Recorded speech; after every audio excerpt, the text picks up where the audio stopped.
I risked my life, sheltering a dying stranger from the blizzard, not knowing he was the Warlord, hunting me. I didn't know the man dying in my arms was the monster who'd haunted my nightmares for 3 years. The blizzard hit the Alps like the moon goddess herself had declared war on the mountains.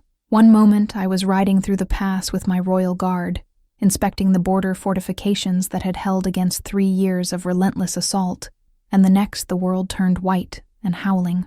The wind didn't just blow, it screamed, a sound like wounded wolves tearing through the valleys, carrying ice particles that felt like tiny blades slicing exposed skin.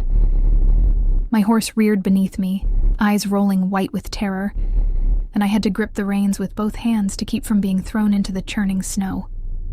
"Your Majesty, we must find shelter." Captain Werner's voice barely reached me through the chaos, though he rode less than 10 feet away. The man had served my father before me, had watched me take the crown at 17, when disease took both my parents within a month of each other, and in 15 years, he'd never shown fear. But now his weathered face was tight with it, his breath coming in visible bursts that the wind ripped away before they could fully form. I was Alpha Queen of the Northern Canton, ruler of territory carved from ice and iron, and I'd learned young that showing weakness was the fastest way to lose everything. So I straightened in my saddle despite the cold that had already numbed my fingers inside their leather gloves, despite the way my wolf was whining inside me with instinctive dread of the storm. "The fortress is 2 hours away," I shouted back. We pushed through, but even as I said it, I knew it was a death sentence. This wasn't a normal mountain storm. This was the kind of blizzard that buried entire villages, that left frozen corpses standing upright in the snow like grotesque statues. The temperature was dropping so fast I could feel it in my bones, that deep cold that makes your teeth ache and your lungs burn with every breath. My wolf was stronger than a human's constitution, my alpha blood giving me resilience that had saved my life more times than I could count. But even I had limits. The old watchtower, Helena, my chief advisor and closest friend, appeared at my other side, her dark hair plastered to her face with snow and ice. "Half a mile east. We can shelter there until the worst passes." I wanted to argue, wanted to prove I could make it to the fortress through sheer force of will, but leadership isn't about ego. It's about keeping your people alive. I nodded sharply and turned my horse toward where Helena pointed, trusting her sense of direction, even though I could barely see 5 feet ahead. The wind fought us every step, and twice my horse stumbled in drifts that came up past its knees. Behind me, I could hear my guards struggling, cursing in 3 different languages, and I prayed to the moon goddess that we'd all make it to shelter before someone fell and was lost to the white fury. That's when the scent hit me. It came through the blizzard like a blade through silk, sharp, unmistakable, completely impossible. Pine and steel and winter storms, but underneath it something warm, something that made every nerve in my body light up like I'd been struck by lightning. My wolf went from whining to howling in an instant, throwing herself against my consciousness with a desperation I'd never felt from her before. The scent was gone as quickly as it appeared, stolen by the wind, but it left me reeling in my saddle. "Your Majesty?" Werner was beside me again, one gloved hand on my horse's bridle to steady it. "Are you injured?" I couldn't speak, couldn't breathe, because I knew what that scent meant. Every shifter knew, from the moment they came of age and their wolf woke inside them. It was the one thing the moon goddess promised to every wolf who walked the earth, a fated mate, the other half of your soul, the one person in all the world who would complete you. I was 32 years old. I'd stopped believing I'd ever find mine, had convinced myself that the goddess had other plans for me, that queens who ruled alone were meant to stay that way. And now, in the middle of a killing storm, miles from anywhere, that scent had found me. "Search the area." The words came out hoarse, barely audible even to my own ears. I cleared my throat and tried again, putting the full force of my alpha command behind it. "Now, someone's out there." Werner's eyes widened. "Your Majesty, in this storm. Now." I didn't wait for his protest. I dismounted, my boots sinking into snow up to my knees, and started in the direction the scent had come from. My wolf was going insane, clawing at me, demanding I run, demanding I find him, demanding I claim what was mine. I'd never felt anything like it. For 15 years I'd been in complete control of my wolf, the perfect balance between human reason and animal instinct that made an alpha powerful. Now that balance was shattering, and I didn't care. Behind me, I heard Werner barking orders. heard my guards fanning out despite the visibility being nearly zero. Helena was at my side in an instant, her hand on my arm. "Meredith, what's wrong? What did you smell?" I couldn't tell her. Couldn't put into words the way my entire world had just tilted on its axis. So I just shook my head and pushed forward, following that faint trace of scent like a lifeline. The wind was against us, which meant whoever was out here was upwind, and the goddess only knew how far. Every step was a battle against the drifts and the cold and the wind that wanted to push me back toward safety. My face had gone numb. My fingers were losing feeling even inside their gloves, and I knew that if we didn't find shelter soon, we'd all freeze. Then I saw it, a dark shape in the snow, barely visible against the white, like a shadow that didn't quite belong. My heart stopped. I was running before I consciously decided to move, my wolf lending me strength and speed even as the snow tried to drag me down. The shape resolved as I got closer, a man's body, collapsed face down in a drift, armor coated in ice, not moving. I dropped to my knees beside him and the scent hit me full force. No wind to dilute it now, pure and perfect and absolutely devastating. Mine, my wolf howled. Ours. Mate, claim, protect, keep. The instinct was so powerful it nearly overwhelmed my human consciousness entirely. With shaking hands, I rolled him over, and even through the ice crusting his face, I could see he was beautiful in that brutal way of warrior alphas. Hard jaw, sharp cheekbones, a mouth made for cruelty or kissing depending on the situation. His lips were blue with cold, his skin was gray, and when I pressed my fingers to his throat, searching for a pulse, I felt almost nothing. "I found him!" My voice cracked on the words. Werner was there in seconds, Helena right behind him, and both of them froze when they got close enough to scent what I was scenting. Werner's face went carefully blank in that way soldiers have when they're trying not to react to something catastrophic. Helena's eyes went wide. "Meredith," she said quietly, urgently. "Are you sure?" I didn't answer. I was already working to free him from his armor, my fingers clumsy with cold, but driven by a desperation that overrode everything else. The armor was good quality, I noticed distantly, better than most soldiers could afford, with reinforcements at all the vulnerable points, and a design meant for mountain warfare. But there was no insignia, no mark of allegiance, nothing to identify which kingdom he served. For a moment hope flared in my chest. Maybe he was a mercenary. Maybe he was from one of the neutral territories. Maybe the goddess hadn't been cruel enough to make my fated mate someone who served my enemies. "Get him on a horse," I commanded. "We make for the watchtower, now. Your Majesty, we should leave him." Werner's voice was gentle but firm. "He's too far gone, and carrying him will slow us down. We'll lose people trying to save someone who's already dead." The words hit me like a physical blow. My wolf snarled, ready to rip out Werner's throat for even suggesting we abandon our mate. I locked that instinct down hard, forced myself to meet Werner's eyes with the cold authority of a queen, rather than the desperate need of a woman who'd just found the other half of her soul. "That's an order, Captain. Not a suggestion." Something in my expression must have convinced him this wasn't an argument he could win. He nodded once, sharp and military, then turned to bark orders at the nearest guards. Within minutes, they'd fashioned a rough stretcher from cloaks and spear shafts, and we were moving again through the blizzard, this time with my unconscious mate tied to the stretcher between two horses. I rode beside him the entire way, one hand on his chest, even through the blankets we'd wrapped him in, feeling for the faint flutter of his heartbeat. It was so weak, too weak. He was dying, and the mate bond that hadn't even fully formed yet was already screaming at me to save him, to do something, to fix this. My wolf was howling nonstop now, a keening wail of distress that echoed through my mind and made it almost impossible to think. The watchtower appeared through the snow like a gift from the goddess herself, old stone walls that had stood for 200 years, a heavy wooden door that Werner and two guards had to force open against the drifts that had piled against it. Inside was a single room with a massive fireplace and narrow, arrow-slit windows, bare except for some rotting furniture and a pile of wood that was only half decayed. It was freezing. It was filthy. But it was shelter. "Get a fire going," I ordered, as my guards carried the stretcher inside. "Boil water. Find anything we can use for bandages. Helena, help me get his armor off." The next hour was a blur of desperate activity. Helena and I worked to strip away the stranger's frozen armor, while the guards got a fire roaring in the hearth and melted snow for water. His clothing underneath was soaked through and freezing, and we had to cut it away with daggers, because my fingers had gone too numb for the delicate work of unlacing. With each layer we removed, I catalogued more details about the man fate had chosen for me. He was covered in scars. Not the random collection of old wounds that any soldier might carry, but a deliberate map of violence. Blade cuts across his ribs, a burn mark on his left shoulder, what looked like claw marks from a shifted wolf raking down his back. These were the scars of someone who'd been fighting his entire life, who'd survived encounters that should have killed him, who knew combat the way I knew politics. An alpha warrior then, someone powerful, someone dangerous. His body was magnificent.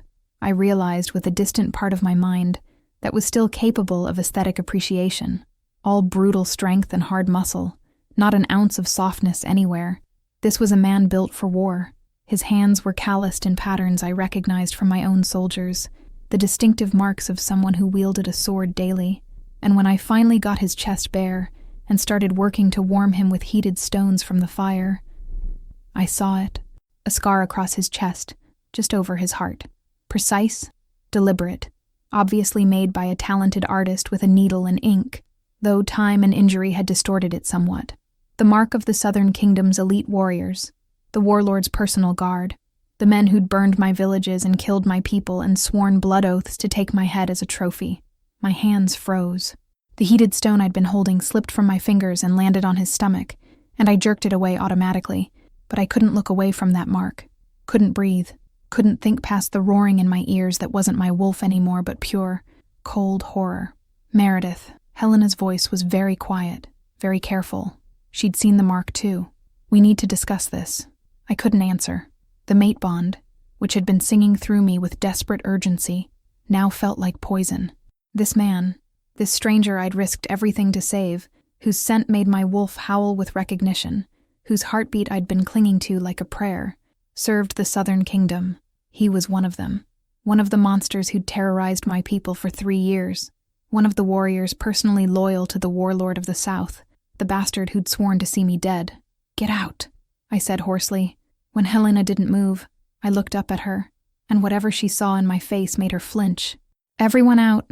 I'll tend to him myself. That's an order." She hesitated, clearly wanting to argue, but she knew me well enough to recognize when I was past the point of reason. She nodded slowly and went to the door, pausing just before she left. "Call if you need anything. We'll be right outside." Then she was gone, and I was alone with my dying mate who was apparently my enemy, and I didn't know whether to save him or finish the job the blizzard had started. I should have killed him right then, should have pressed a blade to his throat, or a pillow over his face, should have let him slip away quietly, while he was too far gone to resist. It would have been easy, merciful even, and it would have saved us both from whatever nightmare the goddess had planned for us. Instead, I found myself continuing the work of warming him, covering his body with heated stones wrapped in cloth, rubbing his frozen hands between mine, pressing my ear to his chest to confirm his heart was still beating, still fighting. My wolf wouldn't let me do anything else. The instinct to protect our mate was too strong, overriding every shred of logic and reason. So I worked in silence, feeling the bond growing stronger with each touch, each breath, each moment his life continued because of my efforts. His face was slack with unconsciousness, peaceful in a way I suspected it never was when he was awake. There were scars there too, a thin line along his jaw, another through his left eyebrow, a slightly crooked nose that suggested it had been broken at least once. But underneath the damage, he was striking. Angular features, dark lashes against pale skin, a mouth that looked cruel, even in sleep. This was a face women probably fell over themselves to touch, a face that probably smiled seldom and meant it even less. I hated him. I wanted him. I was terrified of him. The contradictions were tearing me apart.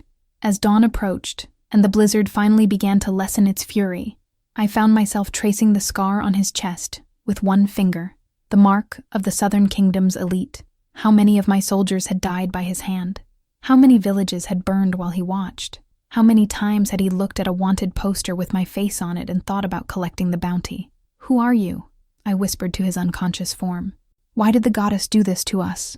He didn't answer, of course, but as the first gray light of dawn filtered through the arrow-slit windows, he began to murmur in his fever dreams, fragments of words that made my blood run colder than the storm outside. Hunt, queen, destiny, Prophecy, track, kill, 3 years. My hands started shaking. I pulled back from him, wrapped my arms around myself, and for the first time since I'd taken the crown at 17, I felt completely, utterly lost. This wasn't supposed to happen. Fated mates were supposed to be a gift, a blessing, the one good thing the goddess promised to wolves who lived hard lives. They weren't supposed to be enemies. They weren't supposed to be impossible.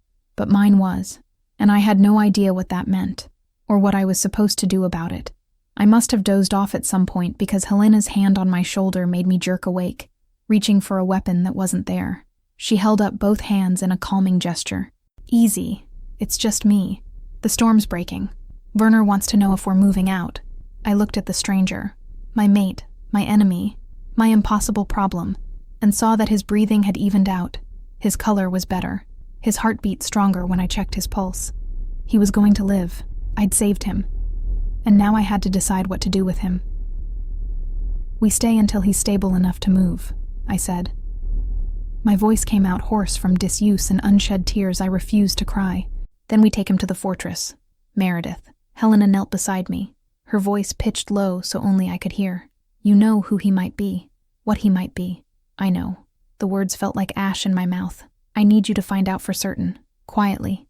I need to know exactly who I saved. She nodded once, understanding what I wasn't saying, that I needed confirmation before I made the decision that was going to haunt me for the rest of my life. Then she was gone, slipping out into the cold morning, and I was alone with him again. I don't know how long I sat there, watching him breathe, feeling the mate bond settling into place like chains around my heart. Long enough for the sun to fully rise, though the clouds kept it dim and gray. Long enough for my guards to take shifts warming themselves by the fire. Long enough for Helena to return, her face ashen in a way that confirmed my worst fears before she even spoke. It's him, she said quietly, kneeling beside me. I found a mark on his saddlebag, the personal seal of the Warlord's guard, and Werner recognized the armor now that we can see it properly in daylight. Meredith, the man you saved is Draven Ironforge. The name hit me like a fist to the gut. Draven Ironforge, the Warlord of the South, not just one of his guards, not just an elite warrior, but the man himself, the bastard who'd been terrorizing my kingdom for 3 years, the monster who'd burned 3 of my border villages last summer, killing 37 people, the warrior who'd personally challenged me to single combat in a dozen messages, swearing he'd take my head and mount it on the walls of his fortress, the man whose face was on wanted posters throughout my entire kingdom, with a bounty so high that mercenaries came from 3 countries away trying to collect it. He was the Warlord, and he was my mate. I wanted to scream, wanted to laugh, wanted to shift into my wolf form and run until I couldn't feel anything anymore. Instead, I just stared at his unconscious face and felt something inside me break. What do you want me to do? Helena asked softly. She was asking if I wanted her to kill him, if I wanted her to take the decision out of my hands. And oh, how tempting that was. To let someone else be responsible for ending the life of my fated mate before the bond could fully form, before I was completely trapped by destiny I never asked for. But I was a queen. I made my own decisions, carried my own burdens, paid my own prices. Nothing, I said finally. Leave him. I need to think. Helena hesitated, then nodded and withdrew. And I was alone with Draven Ironforge, the man who'd spent 3 years trying to kill me, the man the goddess had apparently decided was my perfect match. The hours passed in a haze. I should have left him to the guards, should have put distance between us, but the mate bond wouldn't let me. Instead, I found myself continuing to care for him, checking his temperature, adjusting his blankets, dripping water between his lips when his fever made him restless. Each touch made the bond stronger. Each moment I chose his life over my kingdom's safety felt like a betrayal of everything I was supposed to be. Night fell again, and I was exhausted in a way that had nothing to do with physical weariness. I retrieved a dagger from my belt, a gift from my father on my 16th birthday, perfectly balanced, deadly sharp, and stood over Draven's unconscious form with the blade in my hand. I could do it. One quick cut across his throat and the war would be over. My people would be safe. The villages would stop burning. The soldiers would stop dying. All I had to do was move my hand a few inches, and the monster who'd haunted my nightmares for 3 years would be gone forever. My hand started to shake. The mate bond was screaming at me, making me physically ill at the thought of harming him. My wolf was howling in grief and rage, tearing at my consciousness, begging me not to do this. And underneath all the instinct and magic and biology, there was a smaller voice, my own voice, asking how I could kill a man who'd never had a chance to defend himself, who was unconscious and helpless, who I'd sworn to save. I raised the dagger higher, pressed the tip against his throat, right over his pulse, felt his heartbeat against the blade, steady and strong because I'd saved him, because I'd chosen his life even when I shouldn't have. A single tear ran down my cheek, then another. I was going to do it. I had to do it. For my people, for my kingdom, for all the lives that would be saved if Draven Ironforge simply stopped breathing. The dagger shook so badly I actually nicked his skin, and a thin line of blood welled up. The scent of it hit me. His blood, my mate's blood, and my wolf let out a howl of such anguish that I dropped the blade like it had burned me. It clattered on the stone floor, loud in the silent room, and I collapsed to my knees beside his bed. I couldn't do it. Goddess help me. I couldn't do it. I was a queen who'd made impossible choices before, who'd sent soldiers to die and made alliances that cost lives and done everything necessary to protect my people.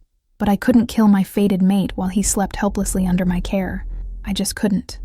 So I buried my face in my hands and let myself cry for the first time since I'd taken the crown. Quiet, desperate tears that changed nothing but released some of the pressure building in my chest. When I finally looked up again, dawn was breaking for the second time, pale light filtering through the windows, and Draven Ironforge's eyes were open, staring directly at me. For one perfect frozen moment, we just looked at each other. His eyes were gray, the color of storm clouds over the mountains, and utterly shocked. I watched the confusion in them clear as he took in his surroundings, took in me, took in the situation, watched recognition dawn as he realized who I was. And in that instant, before either of us moved or spoke, the mate bond flared so intensely it stole my breath, a golden thread connecting us that felt like it had always been there, just waiting to be acknowledged. Then his eyes widened in horror, and I knew. He felt it too. The bond, the recognition, the impossible, terrible truth that the moon goddess had bound us together despite everything that should have kept us apart. Their eyes lock, and I see the exact moment he realizes the woman who saved him is the queen he came to kill. The man I was fated to love looked at me like I was already dead. For 3 heartbeats, we stared at each other across the narrow space of the watchtower room, me on my knees beside his makeshift bed, tears still wet on my cheeks, and him flat on his back with those storm-gray eyes locked on mine with an expression that combined shock, recognition, and something that looked disturbingly like resignation. The mate bond flared between us like a living thing, golden and insistent, trying to pull us together even as everything else in the world screamed that we should be tearing each other apart. Then he moved. It wasn't a lunge or an attack. He was too weak for that, his body still recovering from how close he'd come to freezing to death. But his hand shot out toward where his weapons should have been, an instinct so ingrained he didn't even seem to think about it. When his fingers found nothing but empty air and rumpled blankets, his face hardened into something cold and dangerous. "You disarmed me." His voice was rough, gravelly from disuse and the damage the cold had done to his throat, but it cut through the air like a blade anyway. Not a question, a statement of fact, delivered with the kind of calm that was somehow more threatening than rage would have been. I should have stood, should have put distance between us, called for my guards, reminded him, and myself, that I was the queen here, and he was my prisoner. Instead, I stayed frozen on my knees, trapped in his gaze, feeling my wolf howl inside me with a confusion that matched my own. This man had burned my villages, had killed my people, had sworn to take my head. And yet every instinct I possessed was screaming at me to touch him, to make sure he was real, to press my face against his throat and breathe in that scent of pine and steel and storms until I drowned in it. "Of course I disarmed you," I said finally, and was proud that my voice came out steady. "You're Queen Meredith Coldridge." He said my name like he'd been carrying it in his mouth for years, familiar and bitter all at once. "Alpha Queen of the Northern Canton, the woman I've been hunting for 3 years." His eyes traveled over me, taking in the tear tracks on my face, the exhaustion that must have shown in every line of my body, the way I was still close enough to touch. Something flickered across his expression. Confusion, maybe, or disbelief. "The woman who saved my life. I didn't know who you were when I found you." The lie came easily. because it was partially true. I hadn't known, not with certainty, not until Helena confirmed it. But I'd suspected, had seen that mark on his chest and known what it meant. And I'd saved him anyway, because the mate bond had given me no choice. Liar. The word was soft, almost gentle, which made it worse somehow. He tried to sit up, and I saw the moment the pain hit him, a sharp intake of breath, a tremor in his hands. But he forced himself upright anyway, leaning back against the stone wall behind him. The blankets fell away from his chest, revealing the scars and the mark and all that brutal strength, and I had to look away before my wolf took over completely and did something unforgivable. You know exactly who I am, just like I know exactly who you are. We've known each other for 3 years, haven't we? Even if we've never met face to face until now. He was right, and I hated him for it. We'd been circling each other like predators since the war began, each of us learning the other's strategies, anticipating moves, countering attacks. I knew his preferred battle formations, knew he favored night raids over daylight assaults, knew he had a weakness for protecting his supply lines even at the cost of tactical advantage. And he knew me just as well, knew I preferred defensive positions, knew I'd sacrifice almost anything to protect civilians, knew exactly which villages to target to draw me out of my fortress. We'd been dancing this brutal waltz for so long that seeing him in the flesh felt both shocking and inevitable, like finally meeting a ghost. You'd been haunting you. Your Majesty! The door burst open, and Werner rushed in with 4 guards, all of them with swords drawn and murder in their eyes. They took in the scene, Draven awake and sitting up, me still on my knees beside him, and moved to surround him with the kind of coordinated efficiency that came from decades of military training. Step away from him, now! The command in Werner's voice snapped me out of my paralysis. I rose to my feet, putting a careful distance between myself and Draven, even though every step felt like fighting through quicksand. The mate bond didn't like the separation, making my chest ache with a physical pain that had nothing to do with any wound I could see. Your orders, Your Majesty? Werner's sword was at Draven's throat now, the tip pressing just hard enough to dimple the skin without breaking it. One word, and the Warlord dies. Draven didn't even flinch. He just kept his eyes on me, watching, waiting, and there was something in his expression that looked almost like curiosity, like he genuinely wanted to know what I'd do, whether I'd choose my kingdom or the mate bond the goddess had cursed us with. I opened my mouth to give the order. It would be so easy. One word, yes, and it would all be over. The war, the raids, the constant fear that had haunted my people for 3 years. All I had to do was let Werner finish what the blizzard had started, and I'd be free. But the mate bond was screaming at me, making it hard to breathe, making my vision blur at the edges. My wolf was tearing at my consciousness, howling her rage and grief at the thought of losing our mate before we'd even had a chance to know him. And underneath all that noise, there was a smaller voice asking me what kind of queen, what kind of person, ordered the execution of a defenseless man who'd never had a chance to defend himself. Stand down. The words came out rough, but they were unmistakably a command. Werner's eyes widened in shock, but years of training made him obey even as protest formed on his lips. The sword withdrew from Draven's throat, leaving a thin red line where the tip had pressed too hard. All of you, out. Your Majesty, with all due respect, Werner started. Out.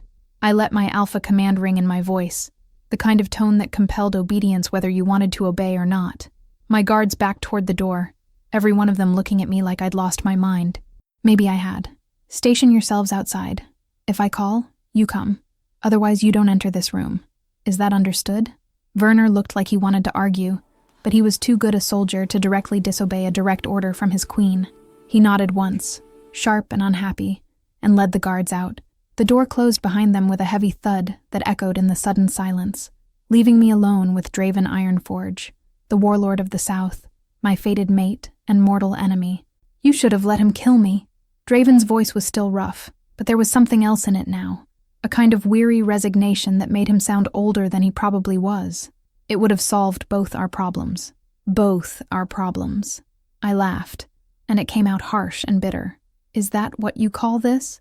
The fact that the moon goddess decided to bind me to the man who spent 3 years trying to destroy everything I love? I could say the same. He shifted against the wall, wincing as the movement pulled at injuries I'd spent hours tending. Do you think I wanted this? To find my fated mate in the queen I was sent to kill? The words hit me like a physical blow.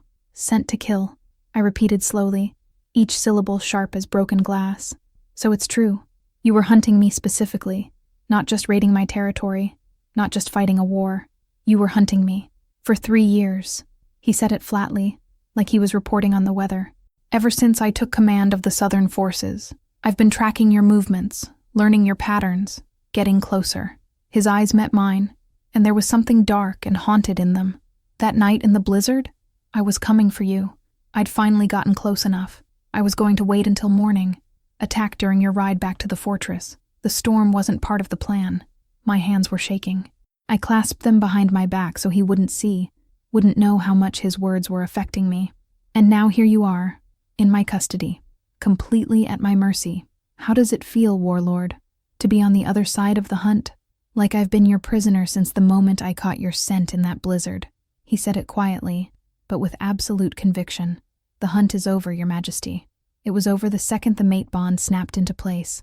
We both lost. He was right, and I hated him for it. Because we had both lost our autonomy, lost our choices, lost the simple clarity of being enemies who could kill each other without conscience. The goddess had taken all of that away and left us with this impossible tangle of instinct and duty and desire that had no good solution. You're my prisoner, I said finally, forcing steel into my voice. You'll be confined to my chambers where I can keep you safe from my people until I decide what to do with you. You'll answer my questions about your forces, your strategies, your plans, and you will not attempt escape. Those are the terms of your survival. Your chambers.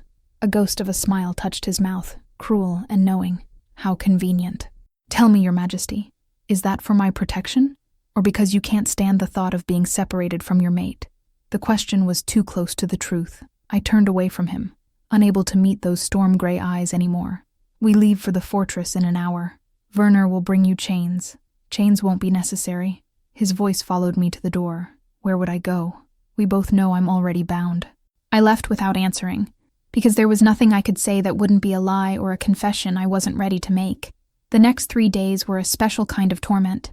True to my word, I had Draven confined to my private chambers in the fortress, a suite of rooms in the highest tower, with thick stone walls and guards stationed at every entrance. It was the only place in the entire castle where I could guarantee his safety, because my people wanted him dead with a passion that bordered on violence. The moment word spread that I'd captured the Warlord but hadn't executed him, the fortress had erupted into chaos. Angry nobles demanding audiences, soldiers questioning my judgment, servants whispering about bewitchment and weakness, and whether their queen had lost her mind.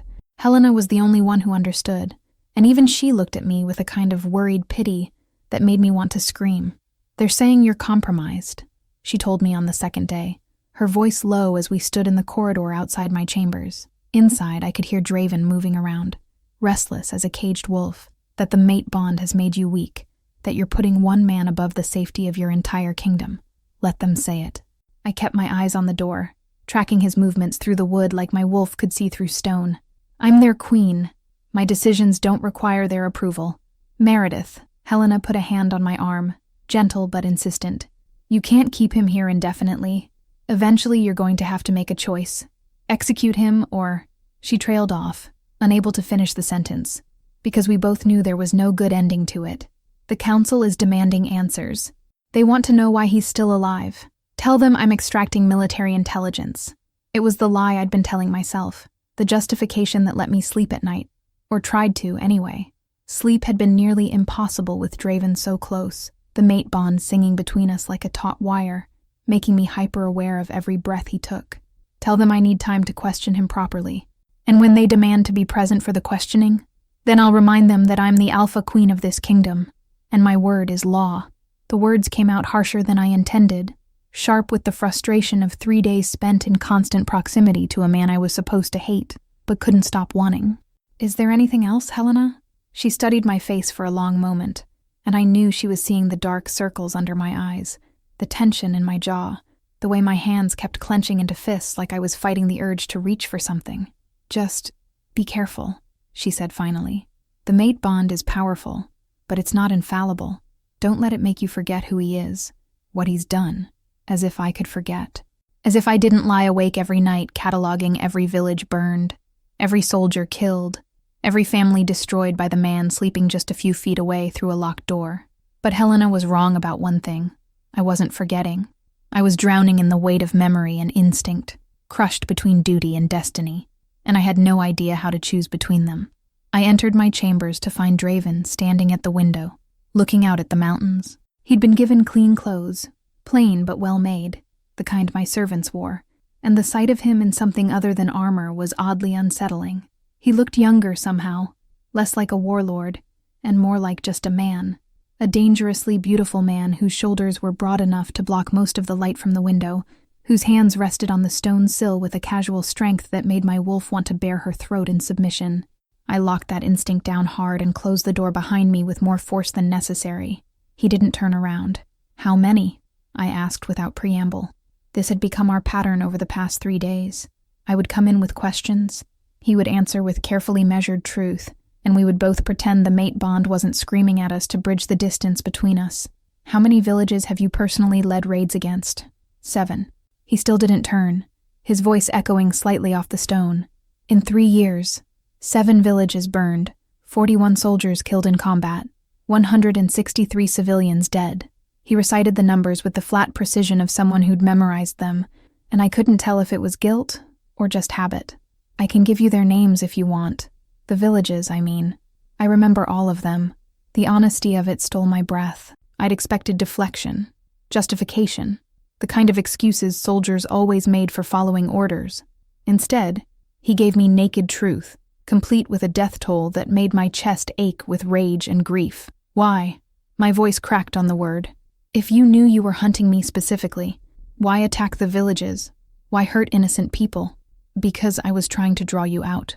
Finally, he turned to face me, and the look in his eyes was haunted in a way that made him almost human. "Every raid was calculated to make you respond, to pull you away from your fortress where you were protected. I needed you exposed, vulnerable. If I was going to have a chance at—" He stopped, jaw tightening. "At completing my mission. At killing me." I finished the sentence he couldn't. "You murdered over 100 of my people to draw me into a trap." Yes, no hesitation, no attempt to soften it. I did, and I'd do it again if it meant ending this war. The casual brutality of it made me want to hit him. Would have hit him, if I hadn't known that getting close enough to strike would mean getting close enough to touch, and touching him while the mate bond was this strong would be dangerous for both of us. So instead, I stayed rooted to the spot and let the anger burn through me like purifying fire. "What war?" I demanded. "I didn't start this. 3 years ago, my kingdom was at peace. Then suddenly the South starts attacking without provocation, without demands, without any explanation. You want to end the war? Tell me why it started. Tell me what your kingdom wants that mine hasn't given. It's not about what we want." He moved away from the window, taking 2 steps toward me before stopping abruptly, like he'd hit an invisible wall. The mate bond thrummed between us at the reduced distance, making my skin feel too tight. "This war, it's older than both of us. Older than our kingdoms as they exist now. We're not fighting over territory or resources or trade routes. We're fighting because we were cursed to fight, bound into an eternal conflict that neither side can win, and the only way to break it is—" He stopped again, and this time I saw the conflict play across his face, saw him weighing how much truth to give me. "Is what?" I pressed, taking a step closer without meaning to. The mate bond approved, singing approval through my veins. "If there's a way to end this, Draven, tell me. Tell me so all those deaths, all those people you killed, tell me they meant something." His name felt strange on my tongue, intimate, like I had no right to use it when I should have been calling him warlord or prisoner or murderer. But he was my mate, and the bond insisted on that familiarity whether I wanted it or not. "It requires a sacrifice." He said it quietly, his eyes locked on mine with an intensity that made it hard to breathe. "One that neither of our kingdoms is willing to make. One that I was sent to avoid by killing you instead. Then tell me what it is. Let me decide if—" "No." The word came out harsh, definitive. "Not yet. Not until you understand the full scope of what we're dealing with. Not until I know you won't do something foolish and noble that ends with you dead." The protective instinct in his voice sent a shiver through me that had nothing to do with fear. This was what the mate bond did. It made enemies care about each other's survival, made it impossible to be casual about death or danger. He'd spent 3 years hunting me, and now he was worried I'd get myself killed trying to end the war he'd been fighting. The irony would have been funny if it wasn't so fucking tragic.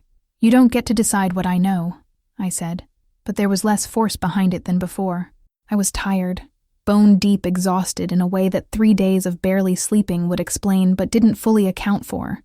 The constant proximity to Draven, the endless push-pull of the mate bond, the weight of keeping him secret from a castle full of people who wanted him dead. It was wearing me down to nothing.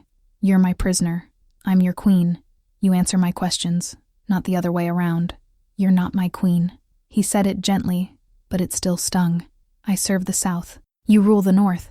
And the fact that we're mates doesn't change the fact that we're on opposite sides of a war neither of us can end.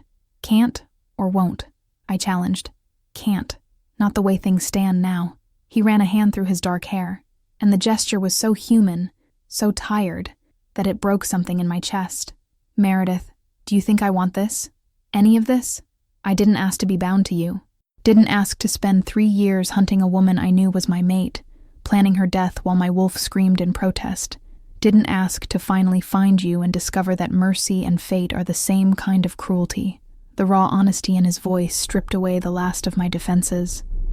I found myself moving closer, crossing the distance between us until only a few feet separated us. Close enough to see the shadows under his eyes that matched my own, close enough to catch the faint scent of pine and steel that made my wolf purr with satisfaction, close enough to be dangerous. So, what do we do?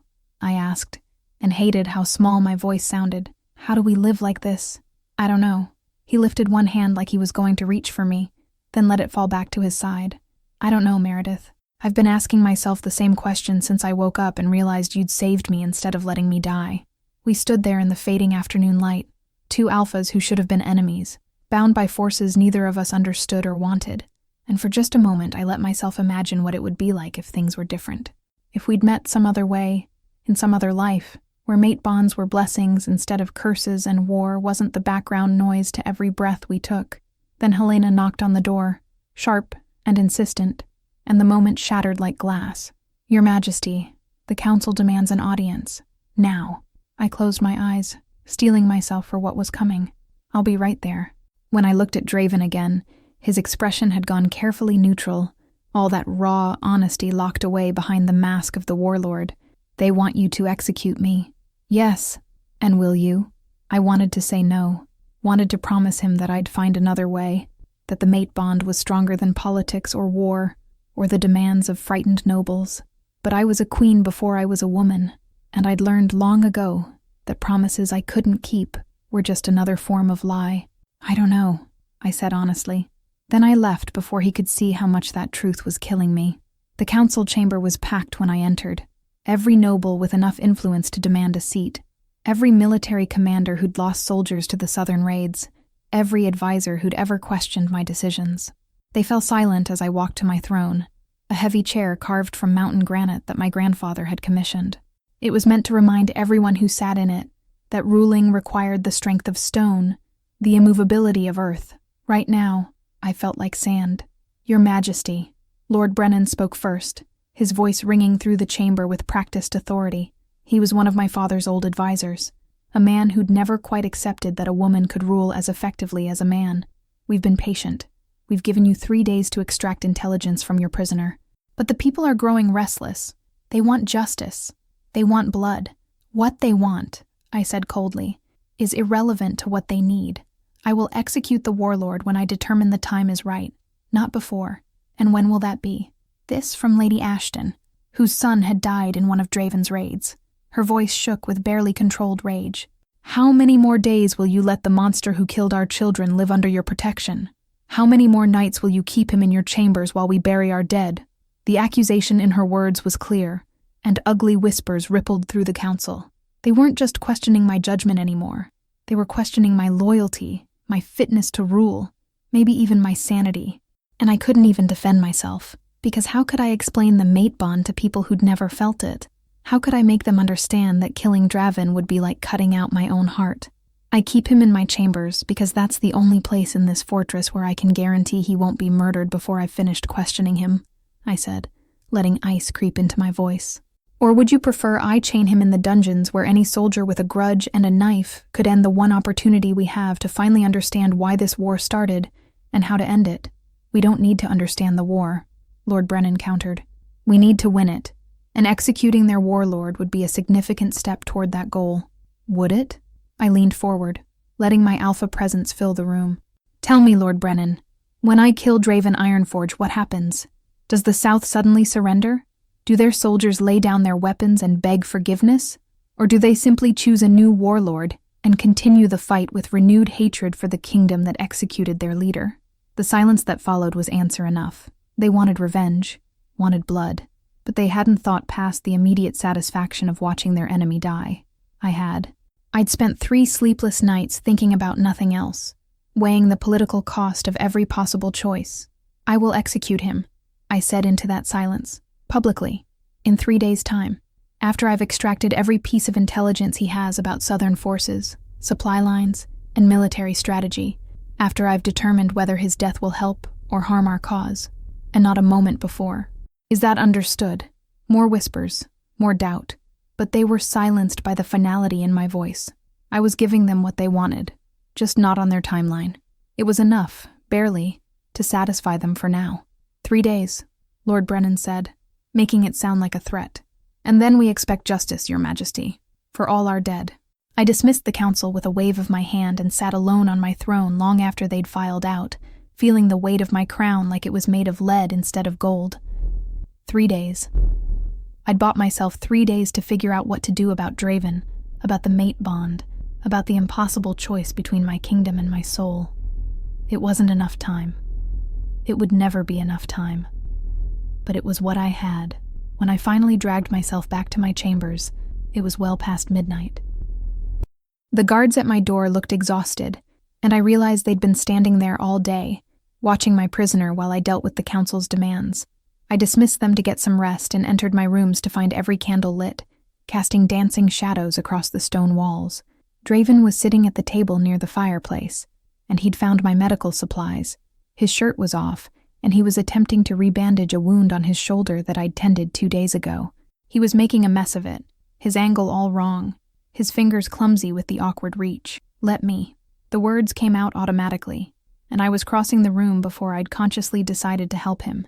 He stilled as I approached, watching me with those storm-gray eyes, but he didn't pull away when I gently took the bandage from his hands. This close, the mate bond was overwhelming. His scent wrapped around me, made my wolf purr with contentment, made it almost impossible to focus on the practical task of wound care. My hands shook as I unwrapped the old bandage, revealing the healing cut beneath. It was clean, not infected, already scarring over thanks to our shifter healing. In another few days, it would be completely gone. You don't have to do this, Draven said quietly. His breath stirred my hair, and I realized I'd leaned in closer than I needed to. I can manage. You were doing it wrong. I focused on cleaning the wound, on applying fresh salve, on anything except the fact that my hands were on his bare skin, and every touch was sending sparks of awareness through my entire body. You'll tear the stitches if you're not careful. Would that be so bad? There was dark humor in his voice. Maybe I'd bleed out and solve all your problems. Don't. The word came out sharp, almost desperate. Don't talk about dying. Why not? His hand came up to cover mine where it rested against his shoulder, and the contact made us both freeze. In 3 days, I'll be dead anyway. Publicly executed, you said. Quite a show you're planning for your people. I had to tell them something. I should have pulled away, should have put distance between us, but I couldn't make myself move. I had to buy time to what? Figure out how to choose between me and your kingdom? His thumb stroked across my knuckles, gentle despite the accusation in his words. There is no choice, Meredith. There's only what you have to do and what you want to do, and we both know which one wins. You don't know anything about what I want, but it was a lie, and we both knew it. The mate bond made lying impossible when we were this close, this honest with each other. He knew exactly what I wanted, because he wanted the same thing. For none of this to be real, for the war to be over, for us to be anything other than what we were. I know that you haven't slept in 3 days, he said softly, and his free hand came up to trace the dark circles under my eyes with a gentleness that made my chest ache. I know that you're exhausted from trying to be queen and mate at the same time, and that you're drowning in a choice that shouldn't exist. I know that you saved my life even though you shouldn't have, and that you hate yourself for it. And I know." His voice dropped even lower, intimate and raw. "I know that you want to kiss me right now almost as much as I want to kiss you, and that it terrifies you." He was right, about all of it, and maybe that's why I didn't pull away when he leaned in, didn't protest when his hand slid into my hair, didn't stop him when his mouth hovered just a breath away from mine. The mate bond was screaming its approval, my wolf was howling her joy, and every nerve in my body was alight with anticipation. "This is a mistake," I whispered against his lips. "I know." His breath mingled with mine, warm and real, and right in a way that nothing else in my life had ever been. "But I've been making mistakes since the moment I met you." Then he closed the distance, and we were kissing, and it felt like falling and flying at the same time. His mouth was gentle at first, almost questioning, like he was giving me a chance to pull away. When I didn't, when I pressed closer instead, my hands fisting in his hair, the kiss turned desperate. 3 years of hunting, 3 days of restraint, 3 decades of loneliness all poured into that single point of contact. I'd been kissed before. I was 32 years old. I'd had lovers. I wasn't naive about physical attraction. But nothing had ever felt like this. Like coming home to a place I'd never been. Like finding a missing piece of myself I hadn't known was lost. The mate bond sang between us, golden and perfect. And for just a moment I let myself believe that maybe the goddess hadn't cursed us after all. Maybe this was exactly what we needed. Then reality crashed back in like a bucket of ice water. I pulled away so fast I nearly stumbled, putting half the room between us before my wolf could talk me into doing something even more stupid, like taking him to bed, like claiming him properly, the way mates were supposed to claim each other, with marking and bonding and promises that could never be broken. That can't happen again. My voice shook, betraying how much I'd wanted it to continue. Ever. Draven stayed where he was, but his hands were clenched into fists at his sides, like he was physically restraining himself from coming after me. Agreed. But he didn't sound like he meant it any more than I did. I fled to my bedroom and locked the door behind me, then spent the rest of the night listening to him move around in the outer room, both of us sleepless and miserable and trapped by a bond neither of us wanted but couldn't escape. On the morning of the 3rd day, Draven asked to speak with me privately. His tone was formal, careful, nothing like the heated intimacy of our almost kiss the night before. I agreed, because I was running out of time and excuses, and because I needed to know what he had to say. We stood in my outer chamber, a careful distance maintained between us this time. No touching, no temptation. Just 2 people having a conversation about the end of the world. "I'll tell you everything," he said without preamble. The prophecy, the curse, why I was hunting you. All of it. But not here, and not while your guards are listening at the door. I wanted to protest that my guards would never eavesdrop, but we both knew that was naive. Then where? The throne room. Tonight, after everyone else has gone to bed. Just you and me and the truth you've been demanding since you saved my life. His expression was unreadable. "I owe you that much before you execute me." "I haven't decided," I started, but he cut me off with a look. "Yes, you have. You decided the moment you stood in front of your council and promised them my head. You're just delaying the inevitable because the mate bond makes killing me feel like suicide." He said it matter-of-factly, without bitterness or anger. "I understand. I'd probably do the same in your position.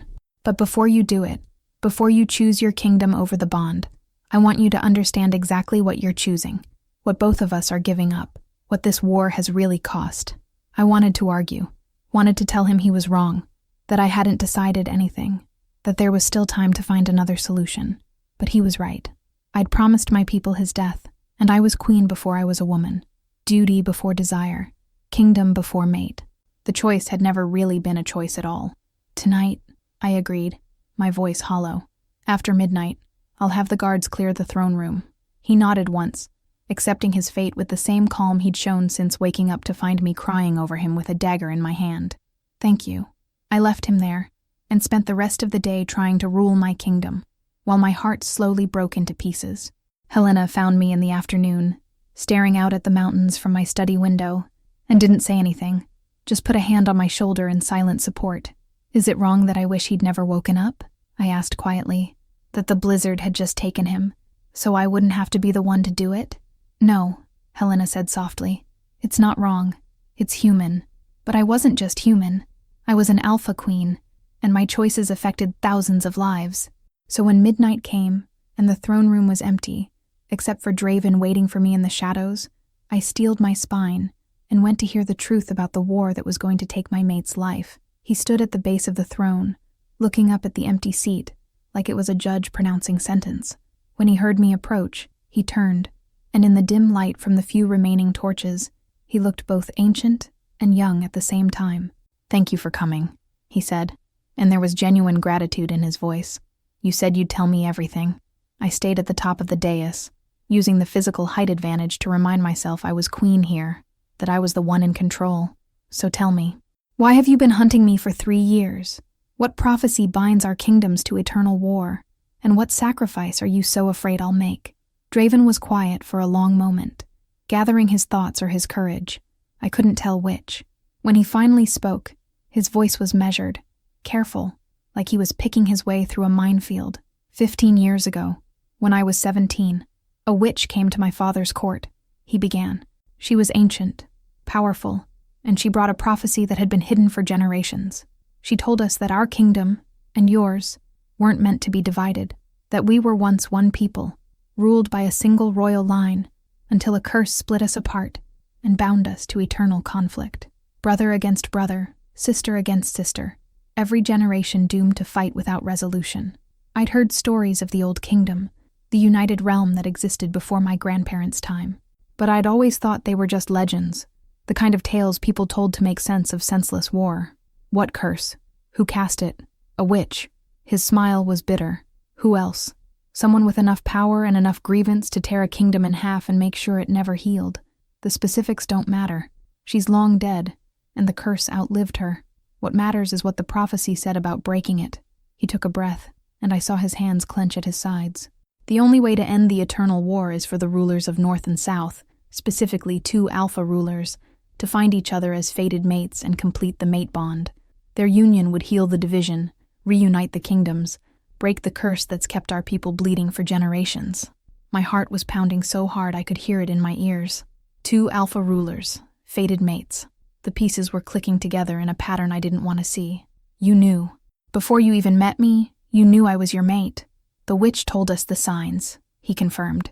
The prophesied queen would be young when she took her throne, ruling alone, unmarked by any mate. She would be fierce and beloved by her people, a warrior as much as a politician, and she would be our destined match, the other half of the soul meant to reunite the kingdoms.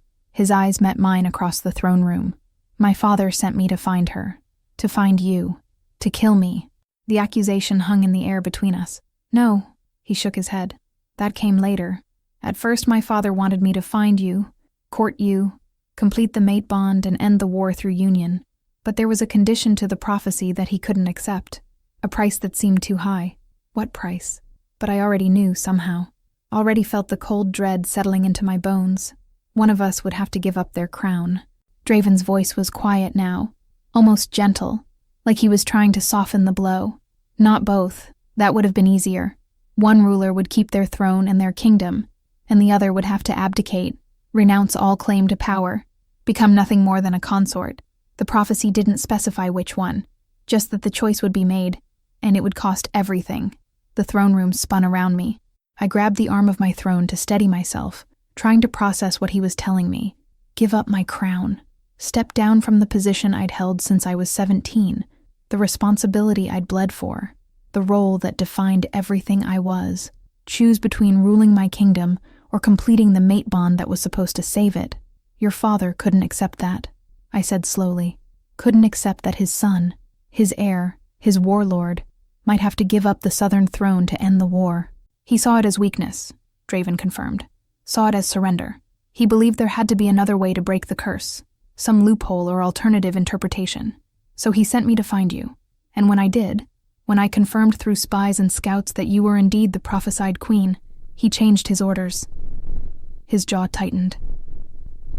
If the curse required 2 fated mates to break it, then killing one of them before the bond could fully form might break it just as effectively, or at least prevent the prophecy from being fulfilled.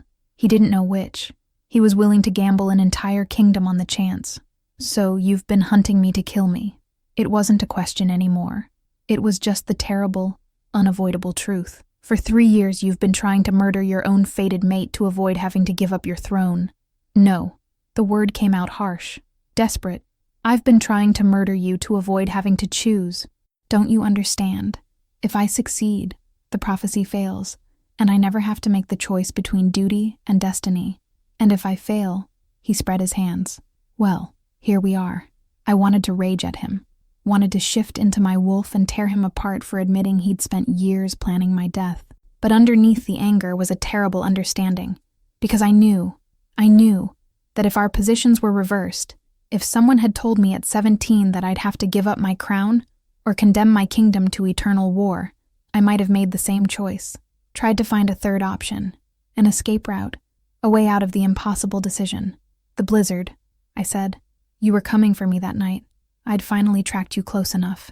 I had a plan, an opening, everything I needed to finish it. His voice was hollow. And then the storm hit, and I was dying in the snow.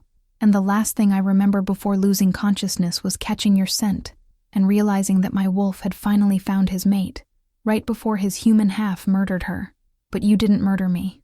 I descended the dais slowly, drawn toward him despite everything. I found you first. I saved you. You saved us both. He met me halfway, and we stood facing each other in the empty throne room like two pieces of a puzzle that didn't quite fit. You saved me from dying, and you saved me from becoming a kinslayer. Whatever happens now, I owe you for that. What happens now? I echoed. You've told me the prophecy. You've explained the curse and the price and why you've been hunting me. But what does that change? The war still rages. Our kingdoms are still divided. And you're still my prisoner awaiting execution. That depends on you. His hand lifted, hovering near my face, but not quite touching. You have a choice now that you didn't have before. You can execute me, and maybe the prophecy dies with me.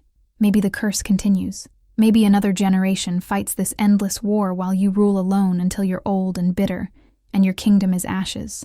Or I complete the mate bond with you. I finished the thought he couldn't quite voice. Accept you as my mate, unite our kingdoms, and one of us gives up everything we are to end the war. Yes, he said it simply, like it was an easy choice. Like giving up a crown was the same as giving up anything else, but it wasn't. I'd ruled for 15 years. I'd made decisions that cost lives and saved them. I'd built alliances, defended borders, earned the loyalty of my people through blood and sacrifice, and endless, exhausting work. My crown wasn't just a symbol. It was my identity, my purpose, the thing that made me who I was. And he was asking me to throw it away for a mate bond I'd never asked for with a man who'd spent 3 years trying to kill me. I can't, I whispered. And the mate bond twisted in my chest like a knife. I can't give up my kingdom. My people need me. They need peace more than they need you.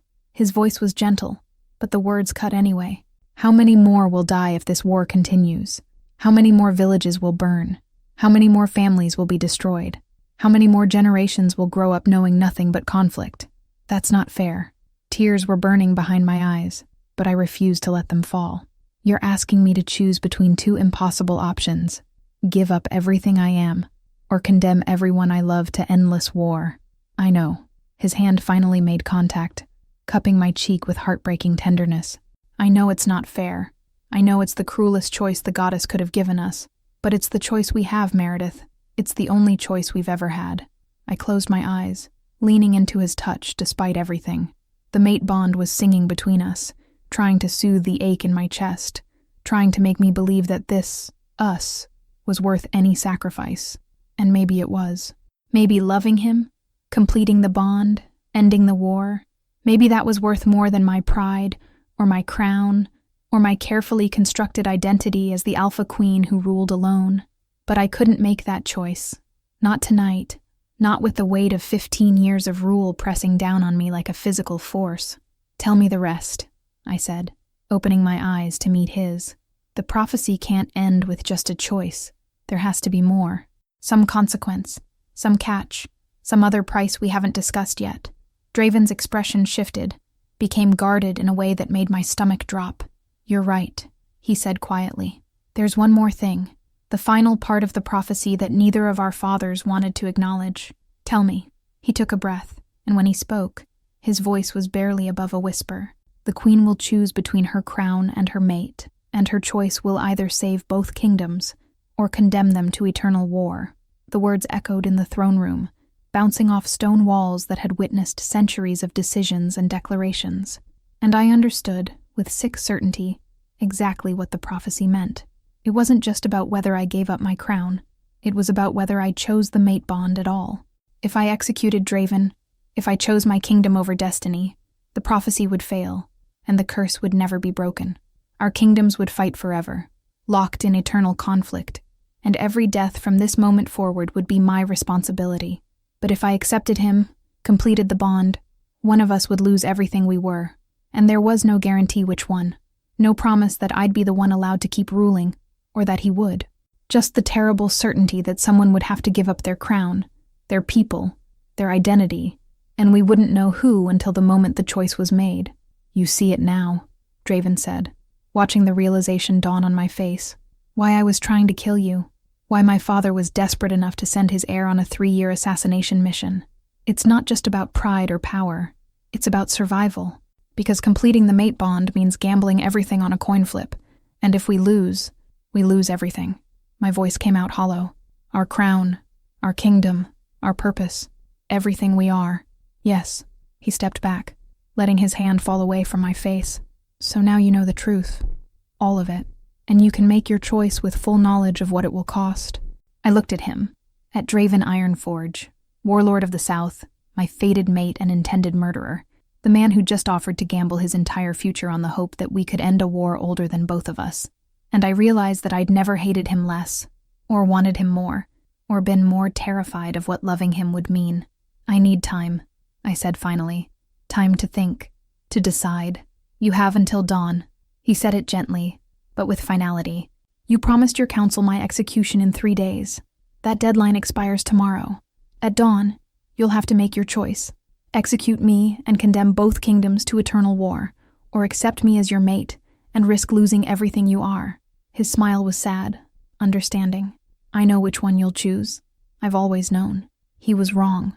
He had to be wrong, because I was Alpha Queen Meredith Coldridge, and I didn't give up, didn't surrender, didn't let anyone, not fate, not prophecy, not even the moon goddess herself, tell me what I had to sacrifice. There had to be another way. I just had to find it before the sun came up. But as I left the throne room and climbed back to my chambers alone, I couldn't escape the terrible certainty settling into my bones. The prophecy had given me a choice. Yes, but it wasn't really a choice at all. It was just 2 different kinds of death, the death of my mate, or the death of everything I'd built. And I had until dawn to decide which one I could live with. He tells me the prophecy's final words, and my blood turns to ice. The queen will choose between her crown and her mate, and her choice will either save both kingdoms or condemn them to eternal war. I thought I knew who my real enemy was, until I learned the truth about my mother. Dawn came too quickly, painting the sky in shades of blood and gold that seemed fitting for the choice I still hadn't made. I'd spent the night pacing my chambers, wearing a path in the stone floor while Draven slept, or pretended to sleep, in the outer room. The prophecy echoed through my mind like a curse of its own, each repetition making the impossible choice feel more suffocating. Execute my mate and condemn both kingdoms to eternal war, or complete the bond and lose my crown in a gamble I had no control over. There had to be another option. There always was, if you looked hard enough, if you were clever enough, if you refused to accept that fate was immovable. I'd spent 15 years as queen finding solutions to impossible problems, and I wasn't about to give up now. So as the first rays of sunlight broke through my window, I made a decision. Not the one the prophecy demanded, not yet, but one I could live with. I would investigate. I would find the truth behind the curse, the origin of this so-called eternal war. And I would find a way to break it that didn't require anyone to sacrifice everything they were. I summoned Helena before the castle had fully woken, catching her just as she was preparing for the day. She took one look at my face, the dark circles, the manic energy barely contained beneath forced calm, and closed the door to her chambers behind me without asking questions. "The archives," I said without preamble. "I need you to search them. Everything we have on the war's beginning, on the division of the kingdoms, on my family's history going back 40 years or more." Helena's eyes sharpened with understanding. "You're looking for proof, something to corroborate or contradict what Draven told you." "I'm looking for the truth," I sank into the chair by her fireplace, suddenly exhausted in a way that had nothing to do with lack of sleep. He told me a story last night, a prophecy, a curse, a witch who split our kingdoms apart. I need to know if it's real, or if it's just another lie in a war built on lies. And if it's real? Helena asked quietly. If the prophecy is true, and the only way to end the war is the choice he described, what then? I didn't have an answer for that, so I just looked at her with all the desperation I couldn't show anyone else and said, "Please, I need to know what I'm choosing between." She nodded once and left, taking several trusted servants with her to scour the castle archives. I should have returned to my own chambers, should have dealt with the morning petitions and council meetings that were already piling up. Instead, I found myself walking through the castle corridors as if in a trance, my feet carrying me without conscious direction, until I stood outside the heavy door that led to the oldest part of the fortress, the section that had been built by my great-great-grandfather, before the kingdom split, before the war began. I'd been down here only a handful of times. The rooms were mostly empty now, used for storage or forgotten entirely, their purposes lost to time and neglect. But as I pushed open doors that hadn't been touched in years, as dust motes swirled in the thin light filtering through arrow-slit windows, I felt like I was walking through a graveyard of my own history. In what must have once been a great hall, I found portraits, dozens of them, stacked against the walls or hanging askew from rusted hooks. I recognized some faces from my lessons as a child, ancestors whose names I'd memorized without really understanding who they were. But others were completely unfamiliar, and it was one of these that made me stop cold. A woman's face, painted in oils that had faded with age but still showed incredible detail. She was beautiful in a cold, sharp way, with pale skin and dark hair and eyes that seemed to follow me as I moved closer. There was something familiar about the set of her jaw, the arch of her brows, the cruel curve of her mouth. It took me a moment to realize why. She looked like me. Not identical. Her features were harsher, her expression more predatory, but the resemblance was unmistakable. We could have been sisters, or mother and daughter, separated by decades, but carved from the same genetic stone. My hands were shaking as I reached for the small plaque at the bottom of the frame, wiping away years of dust to reveal the inscription. Queen Morgana Coleridge, 1372-1412, my mother, who'd supposedly died in childbirth when I was born, who I'd never known, never even seen a portrait of, because my father had removed all traces of her from the castle in his grief, or so I'd been told. But the dates were wrong. If she'd died in 1412, that was the year I was born, which meant the official story was at least partially true. Except, I did the math quickly in my head. If the war had started 40 years ago, that would be 1372, the same year this portrait was dated, the year my mother supposedly became queen, the year, according to Draven's prophecy, that a witch cast a curse splitting the kingdoms in two. My stomach dropped. No, it couldn't be. My mother was just a queen, just a woman who'd died bringing me into the world. She wasn't a witch. She wasn't responsible for 40 years of war. She couldn't be, but I couldn't stop staring at that painted face, at the cold intelligence in those familiar eyes, at the slight smile that suggested she knew secrets no one else could guess. And I remembered, with sudden, sickening clarity, the stories my father would sometimes tell when he'd had too much wine. Stories about my mother's unusual gifts, her uncanny ability to predict events, the way she always seemed to know things she shouldn't. He'd called it intuition, political acumen, the natural talents of a born ruler. What if it had been something else entirely? I don't know how long I stood there, trapped between denial and dawning horror, but Helena's voice from the doorway made me jump like I'd been struck. Meredith, she was breathing hard, like she'd run all the way from the archives. Her face was pale, her hands clutching a stack of ancient documents that looked ready to disintegrate at any moment. "You need to see this, right now." We spread the documents across a dusty table in what had once been a council room. There weren't many. Most records from that era had been lost or destroyed, but what Helena had found was damning in its specificity. Letters between nobles, council minutes from meetings held before I was born, fragmentary accounts that painted a picture I desperately wanted to deny. 40 years ago, the northern and southern territories had indeed been united under a single crown, ruled by my grandfather, King Edmund Coleridge.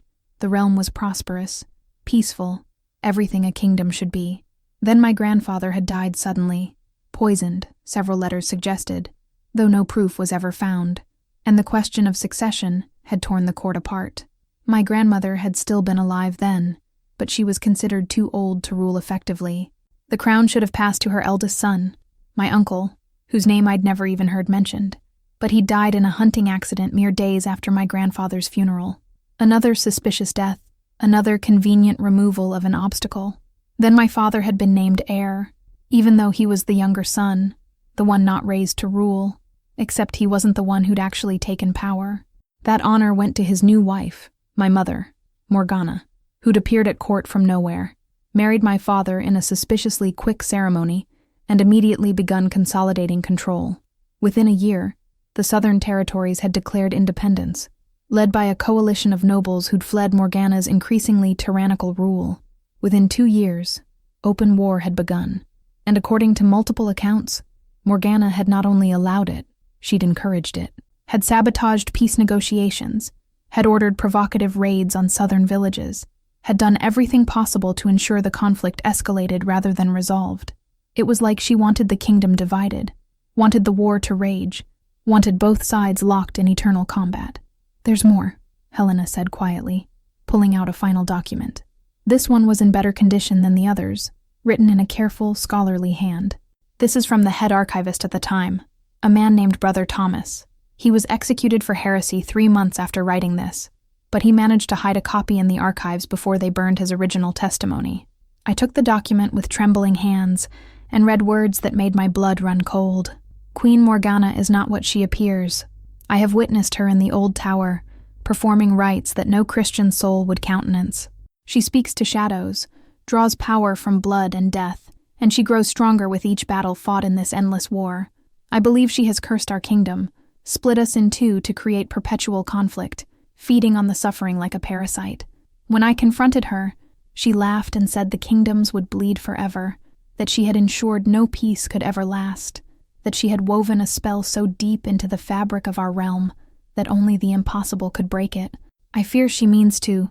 The entry cut off there, mid-sentence, as if Brother Thomas had been interrupted and never got the chance to finish, or as if he'd written everything he could before they came to drag him to his execution.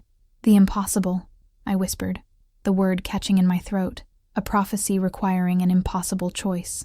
2 fated mate rulers, one of whom must give up their crown. I looked up at Helena, and I knew my face was showing the horror churning in my gut. She cursed us. My mother cursed both kingdoms, ensured we'd fight forever, and the only way to break it requires a sacrifice she knew no ruler would willingly make. "There's one more thing." Helena's voice was gentle, like she was trying to soften a blow she knew would shatter me. "The date of Morgana's supposed execution, 1412, the year you were born. There's no record of an actual execution. No witnesses, no body. Nothing but a proclamation from your father that she'd died in childbirth and been quietly buried. But I found a report from a guard captain, dated 2 weeks later, describing strange lights in the mountains and screams that sounded like a woman's laughter. He was dismissed from service for drunkenness shortly after filing it. She didn't die. My voice sounded hollow, distant, like it was coming from someone else. She's alive. She's been alive this whole time, watching, waiting, feeding on the war she created. "We don't know that," Helena said, but she didn't sound convinced. "These are just fragments, Meredith, old documents and rumors and a prophecy that lines up perfectly with what Brother Thomas wrote." I was on my feet now, pacing like a caged wolf, an impossible choice meant to ensure the curse could never be broken. "Tell me, Helena, if you were an evil witch who'd split a kingdom in 2 and cursed it to eternal war, wouldn't you build in a safeguard? Something that looked like a way out, but was actually designed to make sure no one ever took it?"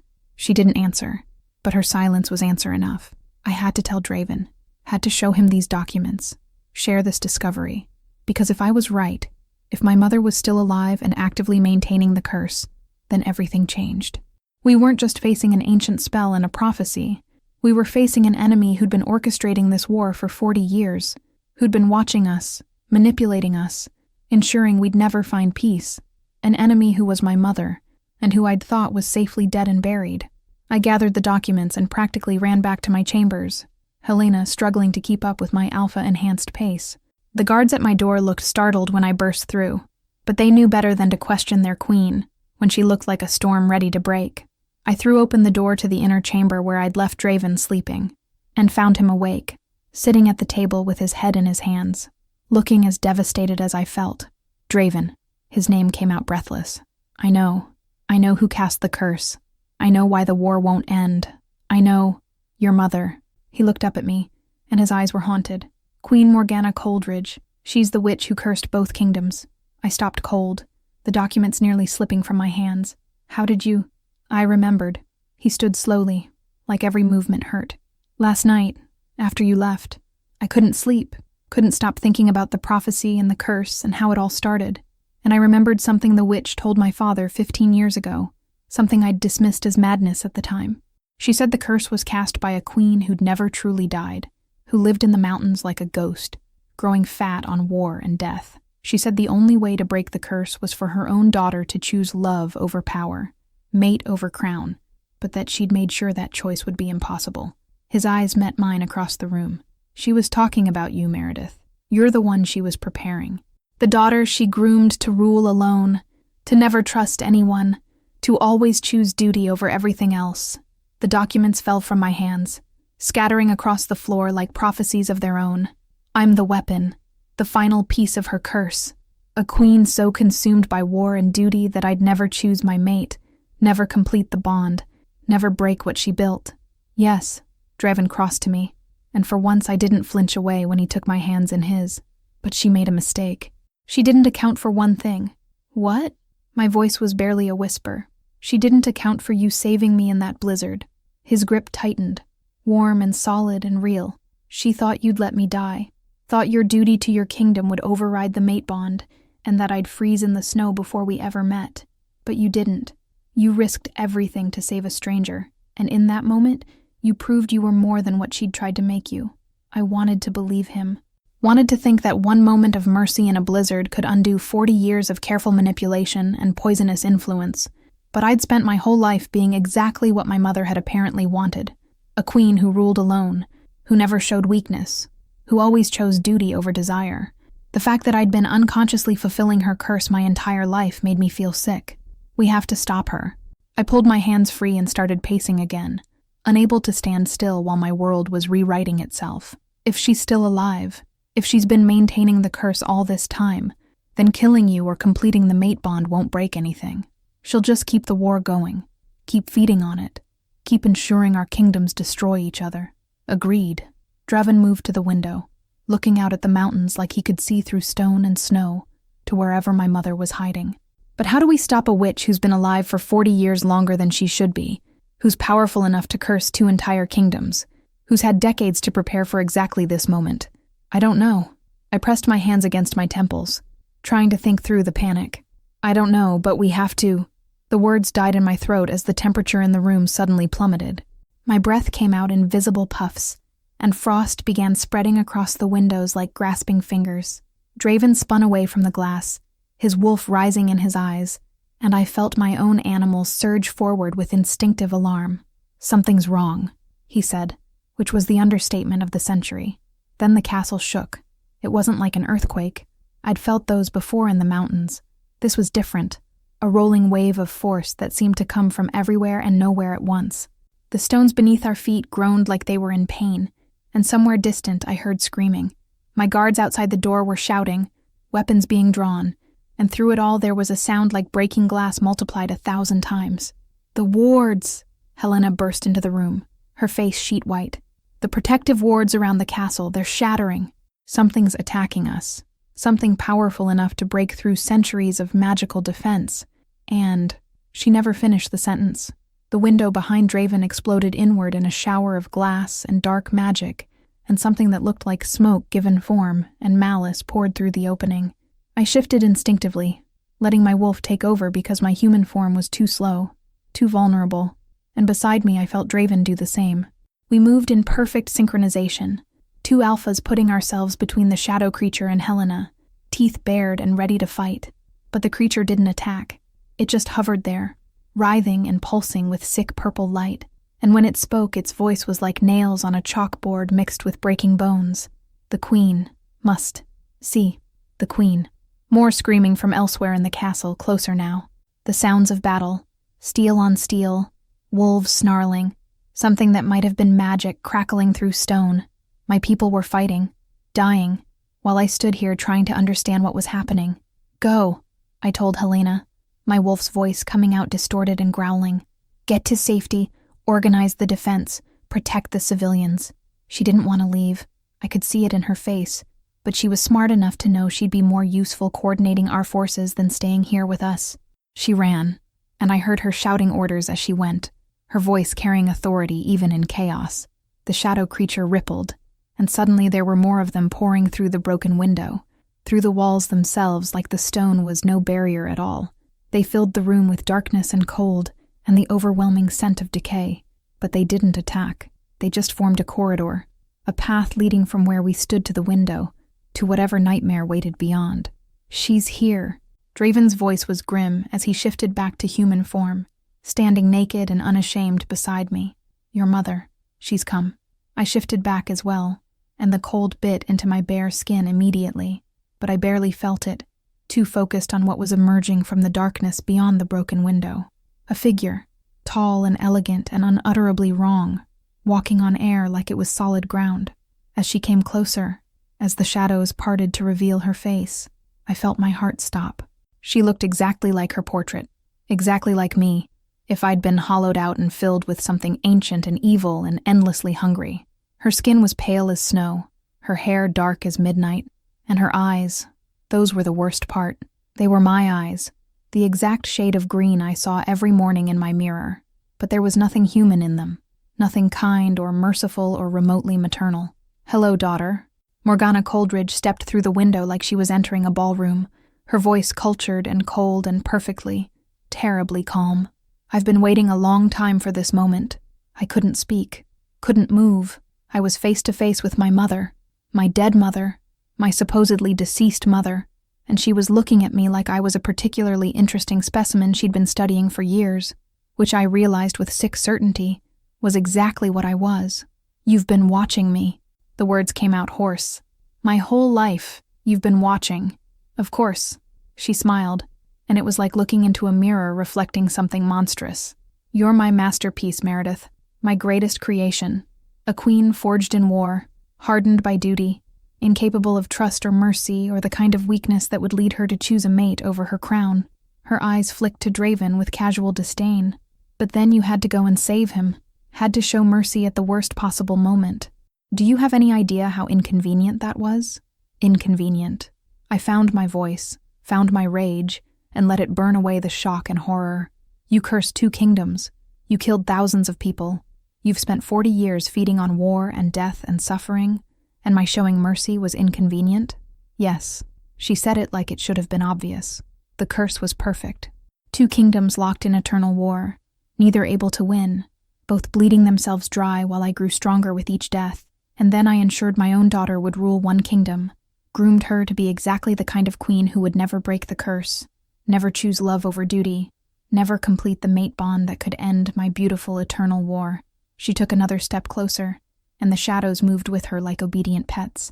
But you saved him. You risked everything for a stranger in a blizzard, and in that moment, you threatened everything I'd built. Good. I stepped forward to meet her, alpha to alpha, daughter to mother, and I'd never meant anything more in my life. I'm going to destroy it. Everything you've built, every piece of your curse, I'm going to tear it all down. Morgana laughed, and the sound echoed through the castle like breaking glass. With what? Love? The mate bond? Do you really think it's that simple? That completing the bond will just magically fix 40 years of war? She shook her head, mockingly sad. Oh, my dear daughter, you're so much like me, and yet you understand so little. The curse isn't just a spell. It's woven into the very fabric of both kingdoms now, into the land itself, into the hearts of every soldier who's ever raised a sword. Breaking it would require more than just 2 fated mates. It would require a sacrifice so profound that neither of you would survive it. Then we'll make that sacrifice.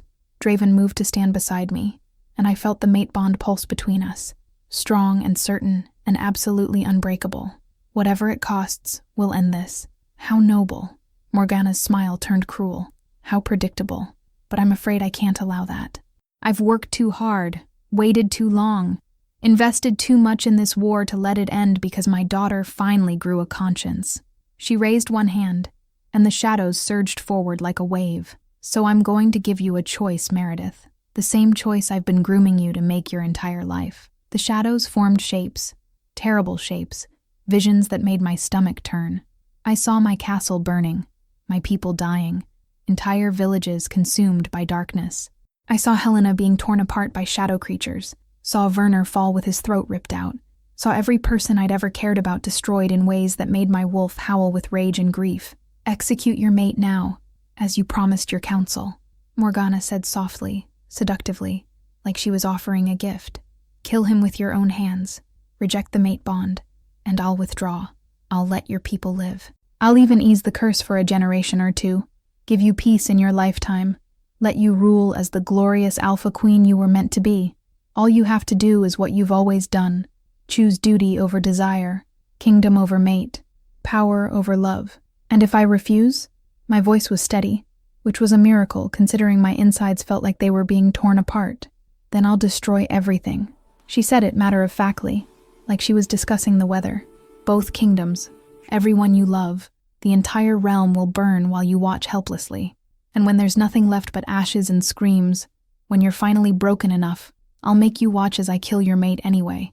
Slowly, painfully, making sure you feel every moment of his death through the bond, knowing that you could have saved all of them if you'd just been strong enough to do what needed to be done. It was the choice she'd been building toward my entire life, the ultimate test of everything she'd tried to make me. A queen who ruled alone, who sacrificed everything for her kingdom, who would kill her own mate to save her people.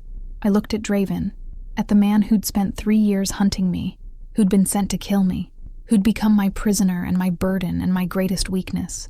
And I saw in his eyes that he understood what I was about to do, saw him preparing to accept it, to die with dignity so I could save my kingdom the way I was supposed to. Then I turned back to my mother, to the witch who'd cursed 2 kingdoms and groomed me to be her perfect pawn, and I smiled. No, the word hung in the air like a bell tolling. Morgana's smile faltered, confusion crossing her face for the first time since she'd appeared. What? I said no. I felt power rising inside me, felt the mate bond blazing like a star, felt 15 years of duty and restraint and careful control cracking open to reveal something wild underneath. You think you know me because you've been watching me? You think you understand how I'll choose because you shaped me? You're wrong. I am more than what you tried to make me. I am more than this war, more than this crown, more than the broken thing you wanted me to become. I reached for Draven's hand, and when our fingers intertwined, I felt strength flow between us like a current. I choose him. I choose love. I choose to break your curse even if it costs me everything. You fool. Morgana's face twisted with rage, all pretense of maternal concern vanishing. Do you have any idea what you've just done? The kingdoms will burn. Everyone will die. Then we'll fight. Draven's voice was steady, certain, and when I looked at him I saw an alpha warrior ready to face death if it meant protecting his mate. Both of us. Together. Together, I echoed, and I meant it more than I'd ever meant anything. Morgana screamed, and it wasn't remotely human. It was the sound of fury and thwarted ambition, and 40 years of careful planning crumbling to dust. The shadows exploded outward, becoming solid, becoming monsters with teeth and claws and eyes that burned with purple fire. The battle that had been raging through my castle intensified, and I could hear my guards dying, could hear the stones themselves cracking under the assault of dark magic. But I didn't have time to grieve, didn't have time to doubt, because Morgana was attacking and we were fighting for our lives. Draven shifted first, his wolf massive and gray and battle-scarred, throwing himself at the shadow creatures with savage efficiency. I shifted a heartbeat later, my wolf smaller but faster, working in perfect synchronization with my mate even though we'd never fought together before. The mate bond linked us, let us anticipate each other's moves, covered each other's weaknesses. We moved like we'd been partners for years instead of enemies, like we were 2 halves of the same weapon, and for the first time since finding him in that blizzard, I understood why the moon goddess had chosen him for me. We were perfect together, balanced, complete, but Morgana was too strong. For every shadow creature we destroyed, 2 more took its place. For every foot of ground we gained, we lost 2 more. She stood in the center of the chaos like a conductor leading an orchestra of destruction, barely even trying, and we were losing. You cannot win, she called out, her voice cutting through the sounds of battle like a knife. I have fed on 40 years of war. I am stronger than any living creature. You are children fighting a god. She was right. We couldn't win. Not like this. Not through force. But maybe I shifted back to human form mid-leap, ignoring how vulnerable that made me, and landed on the stone floor hard enough to bruise. "Helena!" I screamed, hoping she could hear me through the chaos. "The archives, the documents about the curse, bring them, now!" Morgana's laughter was mocking. "Documents? You think papers and ink can save you?" No. I was moving before I fully understood what I was doing, driven by instinct and desperation, and the wild hope that maybe, just maybe, we could still fix this. But knowledge can. Drevin shifted back beside me, putting his body between me and the nearest shadow creature, even though he was bleeding from a dozen wounds. "Meredith, what are you—" "Trust me." I grabbed his hand, held on tight, and prayed to the moon goddess that I wasn't making the worst mistake of my life. "Trust me, and whatever happens next, don't let go." Helena burst through the door with an armful of documents, 3 guards flanking her, all of them looking terrified but determined. She shoved the papers at me, and I didn't waste time reading. I knew what they said. I knew how the curse had been cast, knew what had been sacrificed to create it, knew that blood magic was always a bargain, always required payment, and I knew, with sudden perfect clarity, what I had to do to break it. "You split the kingdoms using your own power," I said to Morgana, my voice cutting through the chaos. "You tore one realm into 2 and bound them with a curse meant to last forever. But you made a mistake. I made no mistakes." She was moving toward me now, shadow creatures parting before her like subjects before a queen. "My curse is perfect. Unbreakable." "No, it's not." I held up one of the documents, the testimony from Brother Thomas.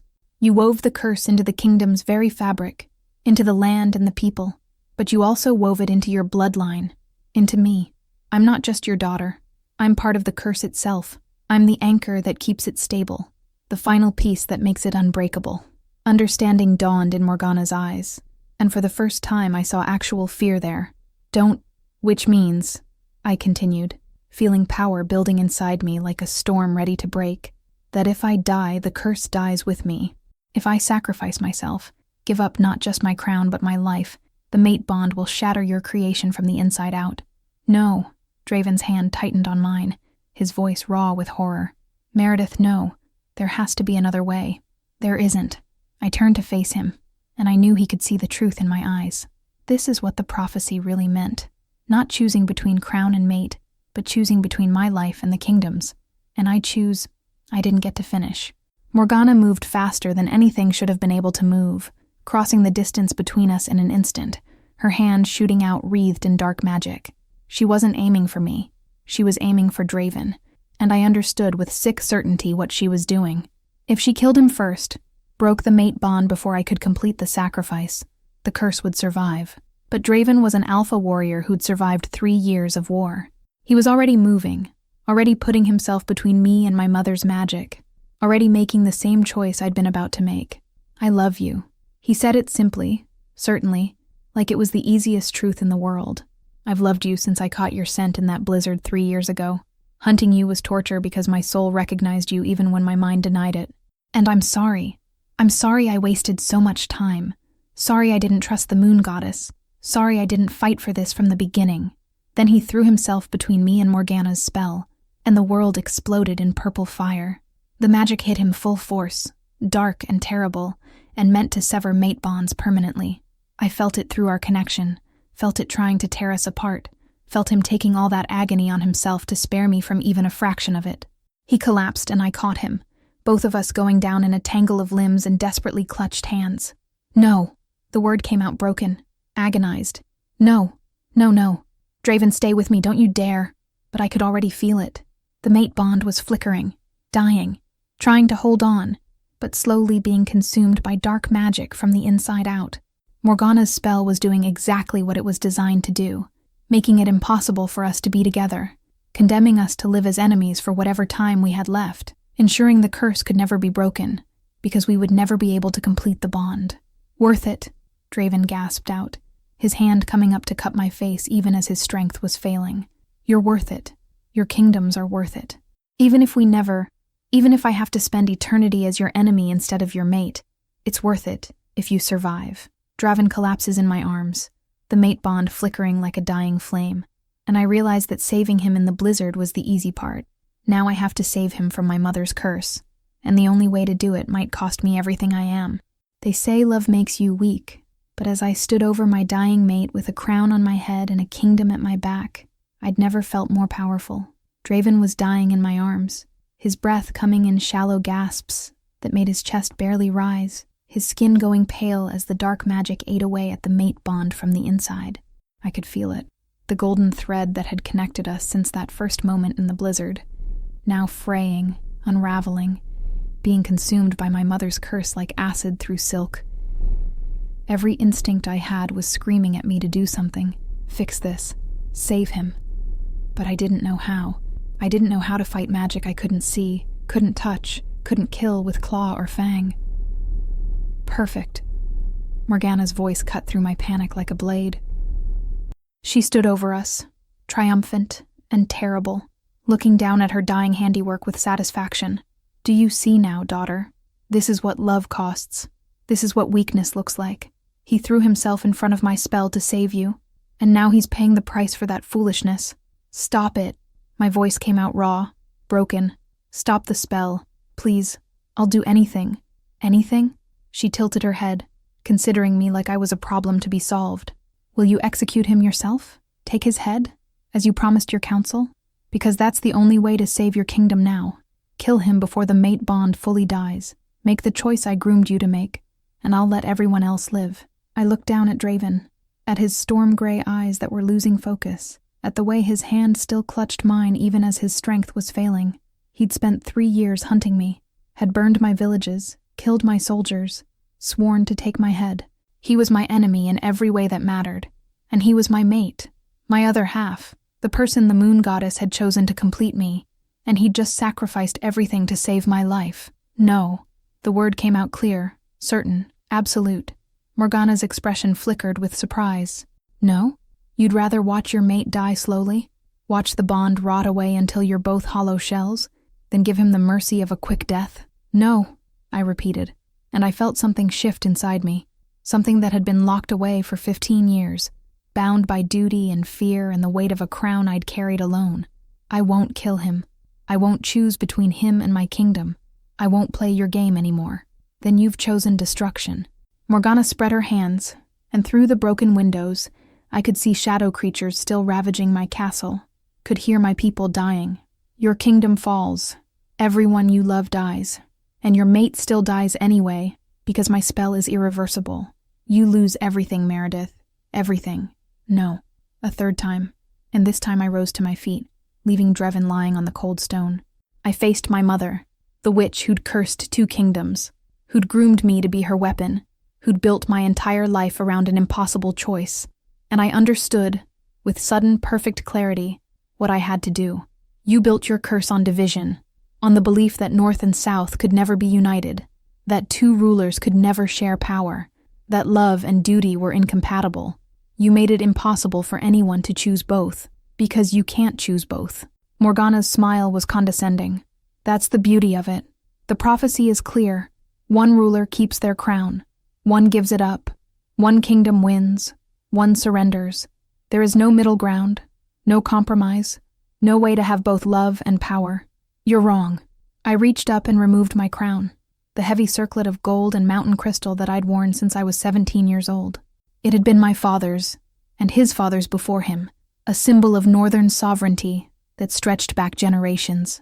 I held it in my hands, feeling its weight, its history, everything it represented. The prophecy says one of us must give up our crown. It doesn't say I can't give mine away and take a new one. Understanding dawned on Morgana's face, and for the first time I saw actual alarm there. Don't.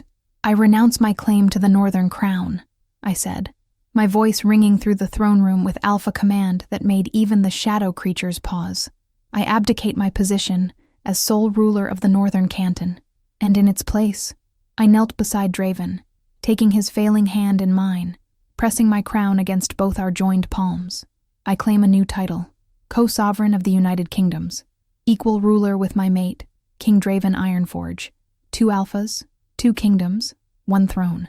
Together! That's not how it works! Morgana shrieked, and the sound was equal parts rage and panic. You can't just change the terms. Watch me. I felt power rising inside me, felt the mate bond, which had been dying, flickering, almost gone, suddenly surge with new life, because I'd found the loophole in her curse, the one thing she hadn't accounted for. She'd built everything on the assumption that rulers would never willingly share power, that alphas were too proud to rule as equals, that sovereignty was a zero-sum game where one person had to dominate and the other submit. But I wasn't giving up power. I was multiplying it. I was taking everything I was, my strength, my sovereignty, my absolute authority as Alpha Queen, and I was sharing it, not surrendering it, not diminishing it, but offering it freely to the one person in the world who was my equal, my mate. Meredith. Dreven's voice was stronger now, clearer, and when I looked down at him, his eyes were focusing again.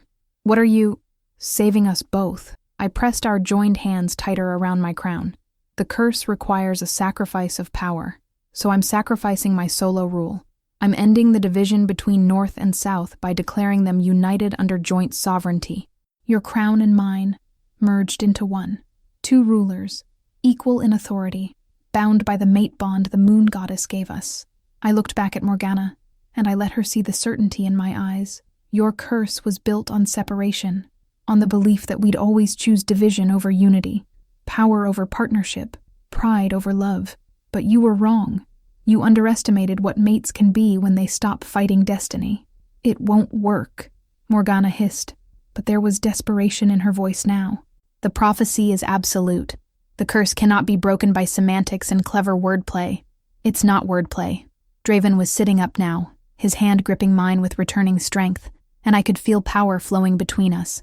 His strength becoming mine, my sovereignty becoming his, the mate bond weaving us together into something stronger than either of us alone. It's the truth. We're not two separate rulers competing for dominance. We're partners, equals, and together, we're going to end what you started. The mate bond, which had been flickering like a dying candle, suddenly blazed with golden light. It wasn't just reconnecting, it was completing, fully forming for the first time, clicking into place like a key in a lock. I gasped as power flooded through me, Draven's alpha strength mixing with my own, creating something new and unprecedented and absolutely devastating.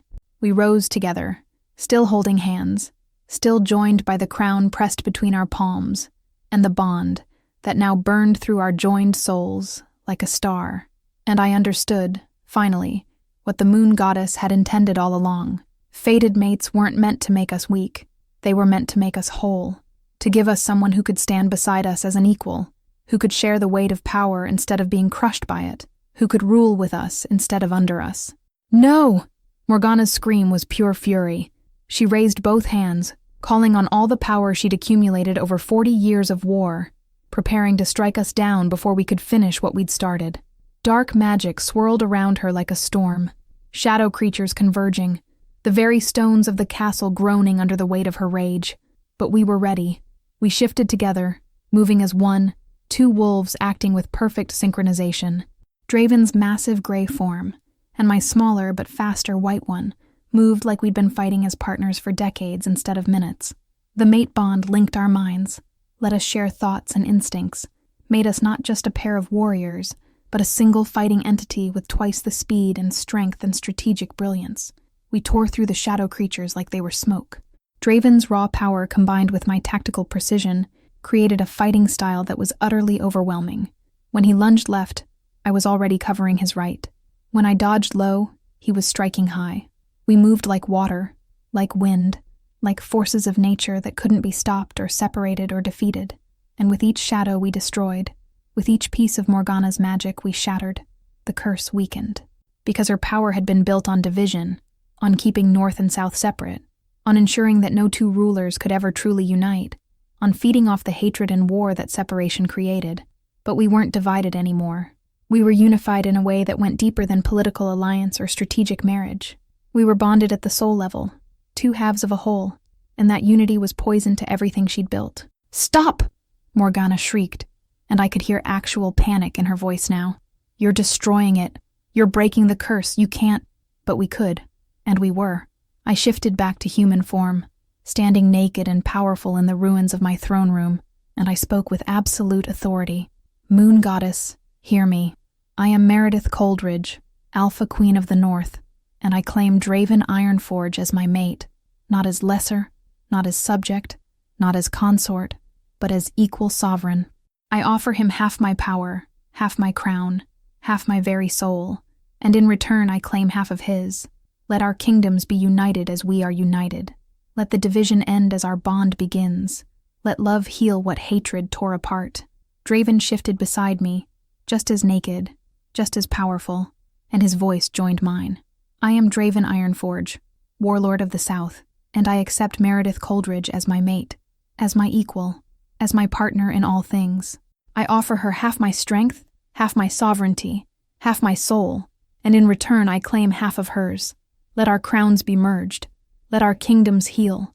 Let the war end as our love begins. The mate bond exploded with golden light so bright it was blinding. Power crashed through both of us. Not just alpha power, but something deeper, something divine. The moon goddess herself acknowledging what we'd done and blessing it. My crown, still pressed between our joined hands, began to glow, and when the light faded, I was holding something new. Not one crown, but two, identical circlets of gold and crystal that pulsed with power. Impossible, Morgana whispered, but she was already fading. Without the curse to feed her, without the war to sustain her magic, she was just a very old witch who'd lived 40 years past her natural lifespan. Wrinkles appeared on her face. Her hair turned white. Her skin became papery and thin.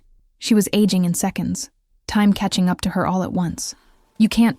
The prophecy is fulfilled. I placed one of the crowns on Draven's head, and he placed the other on mine. And as the metal touched our skin, I felt something settle into place. Not just the mate bond, but sovereignty itself, shared equally, balanced perfectly, stronger together than either of us had been alone. One of us gave up their crown. I gave up my northern crown and took this one instead. The prophecy never said we couldn't create something new. Morgana opened her mouth to scream one final curse, to make one last attempt to destroy what we'd built, but she never got the chance. The curse she'd been maintaining for 40 years shattered like glass, breaking apart into millions of pieces that dissolved into golden light. The shadow creatures evaporated. The dark magic that had been eating away at the castle walls vanished, and Morgana, without anything to sustain her anymore, crumbled to dust. Just dust, scattered by a wind that suddenly smelled of pine and clean snow instead of death and decay. The silence that followed was deafening. Then Helena was there, bursting into the throne room with Werner and a dozen guards at her back, all of them looking like they'd been through a battle, which they had. They stopped short when they saw us, naked and crowned and standing over the remains of a witch, and I watched understanding dawn on Helena's face. "It's over," I said, and my voice sounded strange in the sudden peace. "The war, the curse, all of it. It's over." "Your Majesty?" Werner started, then stopped, clearly confused about which one of us to address. "Your Majesties?" "Co-sovereigns," Draven said, and his hand found mine, our fingers intertwining naturally. "Queen Meredith and King Draven of the United Kingdoms. The North and South are one realm again, as they were always meant to be." I saw doubt on their faces, saw confusion and concern, and the kind of uncertainty that comes when everything you've known suddenly changes. But I also saw hope, tentative, fragile, but real. The war had cost everyone too much. If there was a chance for real peace, they'd take it, even if it meant accepting something unprecedented. "Spread the word," I commanded, letting my alpha authority ring through my voice. "To both kingdoms. The curse is broken. The war is ended. Any soldier who continues to fight will answer to both crowns. Any noble who refuses to accept the new order will be removed from power. We are one kingdom now, and we will heal together." Over the next 3 months, I learned that breaking a curse was easier than healing the wounds it had left behind. The castle had been damaged but not destroyed. We had the walls repaired, the floors replaced, the blood scrubbed from stones that had witnessed too much death, but no amount of cleaning could erase the memory of that battle, of the people we'd lost, of how close we'd come to losing everything. The northern nobles were skeptical of Draven. They remembered the raids, the villages burned, the soldiers killed. They looked at him and saw the warlord who'd terrorized them for 3 years, and no amount of explanation about curses and prophecies could fully erase that history. I found myself defending him in council meetings, reminding them that he'd been as much a victim of Morgana's manipulation as anyone else, that he'd saved my life and helped break the curse. The southern nobles were equally skeptical of me. They saw a northern queen trying to claim authority over territory that had been independent for 40 years. They resented having to bow to someone they'd been fighting, resented the loss of their sovereignty, resented the very idea of joint rule. It would have been easier to just stay separate, I sometimes thought during those early weeks. Easier to maintain the division, to let each kingdom heal in its own way, to avoid the constant friction of trying to merge two courts that had been enemies for generations. But Draven and I had made a choice, and we stood by it. We held a coronation ceremony exactly 3 months after the curse broke. It was held on the border between North and South, in a mountain pass that had seen some of the worst battles of the war. We'd cleared away the remnants of old fortifications, buried the bones of soldiers who died there, and built a platform where representatives from both kingdoms could witness what we were doing. It wasn't a traditional coronation. There was no archbishop to bless us, no sacred oils or ancient rites. Instead, we stood before our people, both peoples, mixed together for the first time in 40 years, and we made vows. I, Meredith Coldridge, swear to rule with wisdom, justice, and mercy. I swear to serve both kingdoms equally, to make no distinction between North and South, to heal what was broken and build what was destroyed. I swear to share power with my mate, to make no decision alone that affects both realms, to trust in partnership over pride. I paused, looking out at the sea of faces, skeptical, hopeful, afraid, angry, all of them looking to me for leadership. And I swear that I will never let division rule us again. We are one people, one kingdom, and we will face the future together. Draven's vows echoed mine, his deep voice carrying across the mountain pass. And when we placed the crowns on each other's heads, not having them placed by someone else, but claiming our sovereignty together, I felt the mate bond hum with satisfaction. Not everyone accepted it. There were nobles who refused to attend, soldiers who deserted rather than serve under joint rule, merchants who continued to treat the old border as if it still existed. But slowly, grudgingly, most people began to adapt, because the alternative was going back to war, and no one wanted that. The curse might be broken, but the memory of what it had cost was still fresh enough to hurt. Draven threw himself into reparations with a dedication that surprised even me. He personally visited every village he'd raided, not as a king, but as a man seeking to make amends. He offered gold from the southern treasury, offered labor from southern workers, offered his own hands to help rebuild what he'd destroyed. Some villages refused him, some threw stones, but others, slowly, carefully, accepted his help. I watched him work through grief and guilt, watched him trying to atone for 3 years of violence that hadn't even been his choice to begin with. And I helped however I could, opening northern granaries to southern refugees, establishing trade routes that had been cut off by the war, creating a new council with equal representation from both territories. At night, when the political maneuvering and careful diplomacy were done, when we'd survived another day of trying to merge two kingdoms that didn't quite trust each other, we'd retreat to our private chambers, and there, finally, we could just be Meredith and Draven, mates who'd found each other in the worst possible circumstances and somehow made it work. "Do you ever regret it?" I asked him one night as we lay together in the massive bed that had once been mine alone. "Giving up your independence to rule jointly with me? You were Warlord of the South. You could have kept your own crown, ruled your own kingdom. Instead, you're sharing power with someone who spent years as your enemy." Draven pulled me closer, his hand settling on my hip with possessive gentleness. Every day, I stiffened, hurt lancing through me despite knowing he was probably joking. "I regret that it took 3 years, he continued, his voice soft and serious. "I regret that I wasted so much time hunting you instead of trusting the mate bond. I regret every village burned, every life lost, every moment we could have been building this instead of destroying each other." His hand moved to cup my face, turning me to look at him. "But I don't regret where we ended up. I don't regret ruling beside you.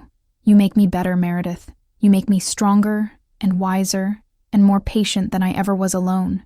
Sharing power with you isn't a loss. It's the best decision I've ever made." I kissed him then, deep and thorough, and full of everything I couldn't quite put into words.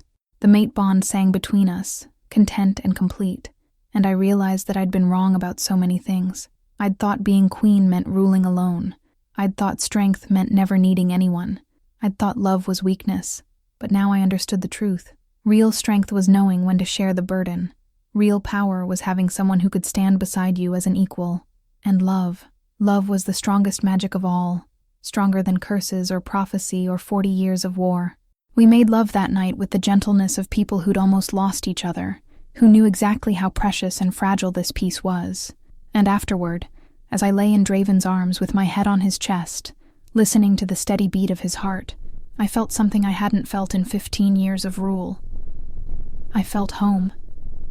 The next morning, the healer confirmed what I'd already suspected. I was pregnant. Twins, she said with surprise, because twin births were incredibly rare among alphas. Twins meant by the moon goddess to be strong, to be special, to carry forward the legacy of United Kingdoms. I told Draven that night, and I watched his face cycle through shock, joy, fear, and wonder in the space of a few seconds. Then he was kissing me, his hands gentle on my stomach, his voice rough with emotion as he promised he'd be a better father than his own had been, that our children would grow up in peace, that they'd never have to choose between duty and love the way we had. The pregnancy wasn't easy. Morning sickness hit hard, and there were complications. The healers worried about my alpha constitution conflicting with carrying twins, worried about the stress of ruling while pregnant, worried about a dozen things I refused to let stop me. I kept working, kept ruling, kept merging two kingdoms that didn't quite want to be merged, all while my body was doing its own work of creating new life. Draven was insufferable, protective to the point of obsession, trying to wrap me in furs and keep me away from anything remotely strenuous. We had our first real fight as mates when he tried to attend a council meeting in my place because I was tired. I'd shifted into my wolf and chased him around the castle until he understood that pregnancy didn't make me weak or incapable of ruling. But I loved him for it anyway. Loved that he cared enough to be overprotective. Loved that he saw our children as precious gifts instead of just heirs. Loved that he was terrified and thrilled in equal measure at the thought of being a father. 1 year and 2 weeks after I'd found Draven dying in that blizzard, I stood in the same mountain pass where our coronation had been held. This time I wasn't alone. Draven was with me, his arms wrapped around me from behind, his hands resting on my very pregnant belly. I was due any day now, and the healers had nearly revolted when I'd insisted on making this trip, but I'd needed to come back here, needed to see where we'd started, and remember everything we'd overcome to get to where we were. Snow was falling, soft, gentle, nothing like the killing storm that had brought us together. The mountains were peaceful, the valleys below showing signs of recovery. Villages were being rebuilt. Trade caravans moved freely between north and south. Soldiers who'd been enemies were training together in joint garrisons. It wasn't perfect. There were still tensions, still old wounds that hadn't fully healed, still people who looked at our union and saw political manipulation instead of genuine love. But it was better. So much better than the endless war that had defined 2 generations. "Do you ever regret it?" Draven asked, echoing my question from months ago. "That night in the blizzard when you found me dying in the snow. Do you ever wish you'd left me there?" I turned in his arms, looking up at the man who'd been my enemy, my prisoner, my salvation, the man who'd taken a curse meant to kill our bond, and had somehow made us stronger, the man who wore a crown beside me and ruled with wisdom I'd never have managed alone. "Every day," I said, and laughed at his mock-offended expression. "I regret that I didn't find you sooner. I regret that we wasted 3 years as enemies instead of building this from the start. I regret every moment of pain that curse caused, every soldier who died before we figured out how to break it." I pressed my hand over his where it rested on my belly, feeling one of our twins kick in response. "But I don't regret saving you. I don't regret the mate bond or the choice I made or anything that came after. You were worth risking everything for, Draven. You are worth everything." He kissed me then, and it tasted like snow and pine and home, like the future we were building together, one careful decision at a time, like love that had survived war and prophecy and dark magic and came out stronger on the other side. "The moon goddess knew what she was doing," he murmured against my lips. "When she put me in that blizzard, when she made sure you'd be the one to find me, she knew exactly how to bring us together." "Did she?" I smiled against his mouth. "Because from where I'm standing, it looks like I did all the work. I saved your life, broke the curse, defeated my mother, and convinced 2 kingdoms to accept joint rule. What did you do except nearly freeze to death and then look pretty in a crown?" He laughed, the sound echoing across the mountains, and pulled me closer, carefully, mindful of my pregnant belly. I let you capture me. That takes a special kind of trust, letting yourself be taken prisoner by the woman you were sent to kill. You didn't let me do anything. I earned that capture. Whatever helps you sleep at night, love." We stood there as snow continued to fall, 2 rulers of a united kingdom, 2 mates bound by destiny and choice in equal measure, 2 people who'd found each other in the worst possible circumstances and somehow made it into the best thing that had ever happened to either of us. I thought about that night in the storm, when I'd made the choice to search for a stranger instead of pushing for safety, when I'd risked my life and my guards' lives to save someone whose scent made my wolf howl with recognition. It had seemed insane at the time, the kind of decision that should have gotten me killed, that should have ended in disaster. Instead, it had saved us all. "I love you," I said, because some truths were simple enough to need no dressing up. "I love you, and I'm glad the moon goddess made you my mate, and I'm glad we get to rule together and raise our children together and grow old together, even if you are insufferably overprotective. I love you too," he said, his hand moving to cradle my face. "Even if you are stubbornly independent and refuse to accept help and insist on making diplomatic trips when you're 9 months pregnant and about to go into labor I gasped as the first contraction hit, sudden and intense, and Draven's eyes went wide with panic. "Now?" he squeaked, all his alpha composure vanishing. "You're going into labor now? Here? In the mountains?" "Apparently," I gritted out, breathing through the pain. "The twins have your sense of dramatic timing." What followed was chaos. Draven shifting into his wolf and howling for the guards we'd left a reasonable distance away to give us privacy. Helena arriving with the healers who'd been trailing us at a discreet distance specifically in case this happened. Everyone scrambling to get me back to the castle before the babies decided to make their appearance in a mountain pass. We didn't make it. I ended up giving birth in the same watchtower where I'd first saved Draven's life, in the same room where we'd spent that first terrible night as prisoner and captor, enemy and mate. The symmetry was almost too perfect, and if I hadn't been in the middle of pushing 2 alpha twins out of my body, I might have appreciated the poetry of it. As it was, I mostly just screamed and cursed and held Draven's hand hard enough that I probably broke a few bones. But when it was over, when I was holding 2 tiny, perfect babies, a boy and a girl, both with dark hair and lungs that suggested they'd inherited their parents' alpha constitution, I looked up at Draven and saw tears streaming down his face. "We did it," he whispered, reaching out to touch our daughter's tiny hand with a gentleness that belied his warrior's strength. "We actually did it, broke the curse, united the kingdoms and made them." "We did," I agreed, exhausted and elated, and more grateful than I'd ever been in my life. "And they're going to grow up in a kingdom at peace, with parents who rule together, with a future that isn't defined by war and prophecy and impossible choices." Helena peeked into the room, her face splitting into a grin when she saw us. "What are you going to name them?" I looked at Draven, and in his eyes I saw the same understanding I felt. These children were the physical manifestation of everything we'd built, the unity of 2 kingdoms, the strength of the mate bond, the hope for a better future.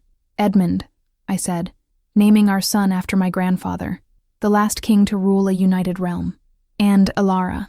The name meant starlight, because our daughter had been born as the first stars appeared in the sky, and because she represented hope in the darkness.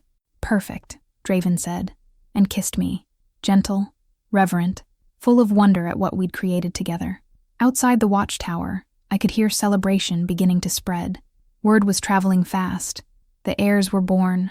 The royal line was secure. The United Kingdoms had a future. People were cheering. Wolves were howling. And somewhere in the distance I heard church bells ringing. I closed my eyes and let myself rest. Twins cradled in my arms. Mate beside me. Kingdom at peace. And I remembered that moment in the blizzard when I'd made the choice that changed everything. When I'd chosen mercy over practicality. Compassion over caution. When I'd saved a dying stranger not knowing he was the man fate had chosen for me. It had seemed like weakness at the time. It had seemed like the kind of soft-hearted decision a queen couldn't afford to make. But now I understood that it had been the strongest thing I'd ever done. Because true strength wasn't ruling alone. It was knowing when to reach out, when to trust, when to risk everything for someone else. Love hadn't made me weak. It had made me unstoppable. I risked my life sheltering a dying stranger from the blizzard, not knowing he was the warlord hunting me. But what I didn't know then, what neither of us knew, was that we weren't hunter and prey. We were 2 halves of the same soul, And the moon goddess had been guiding us toward each other through every battle, every scar, every moment of hatred, waiting for us to finally understand that destiny doesn't make us weak. It makes us unstoppable.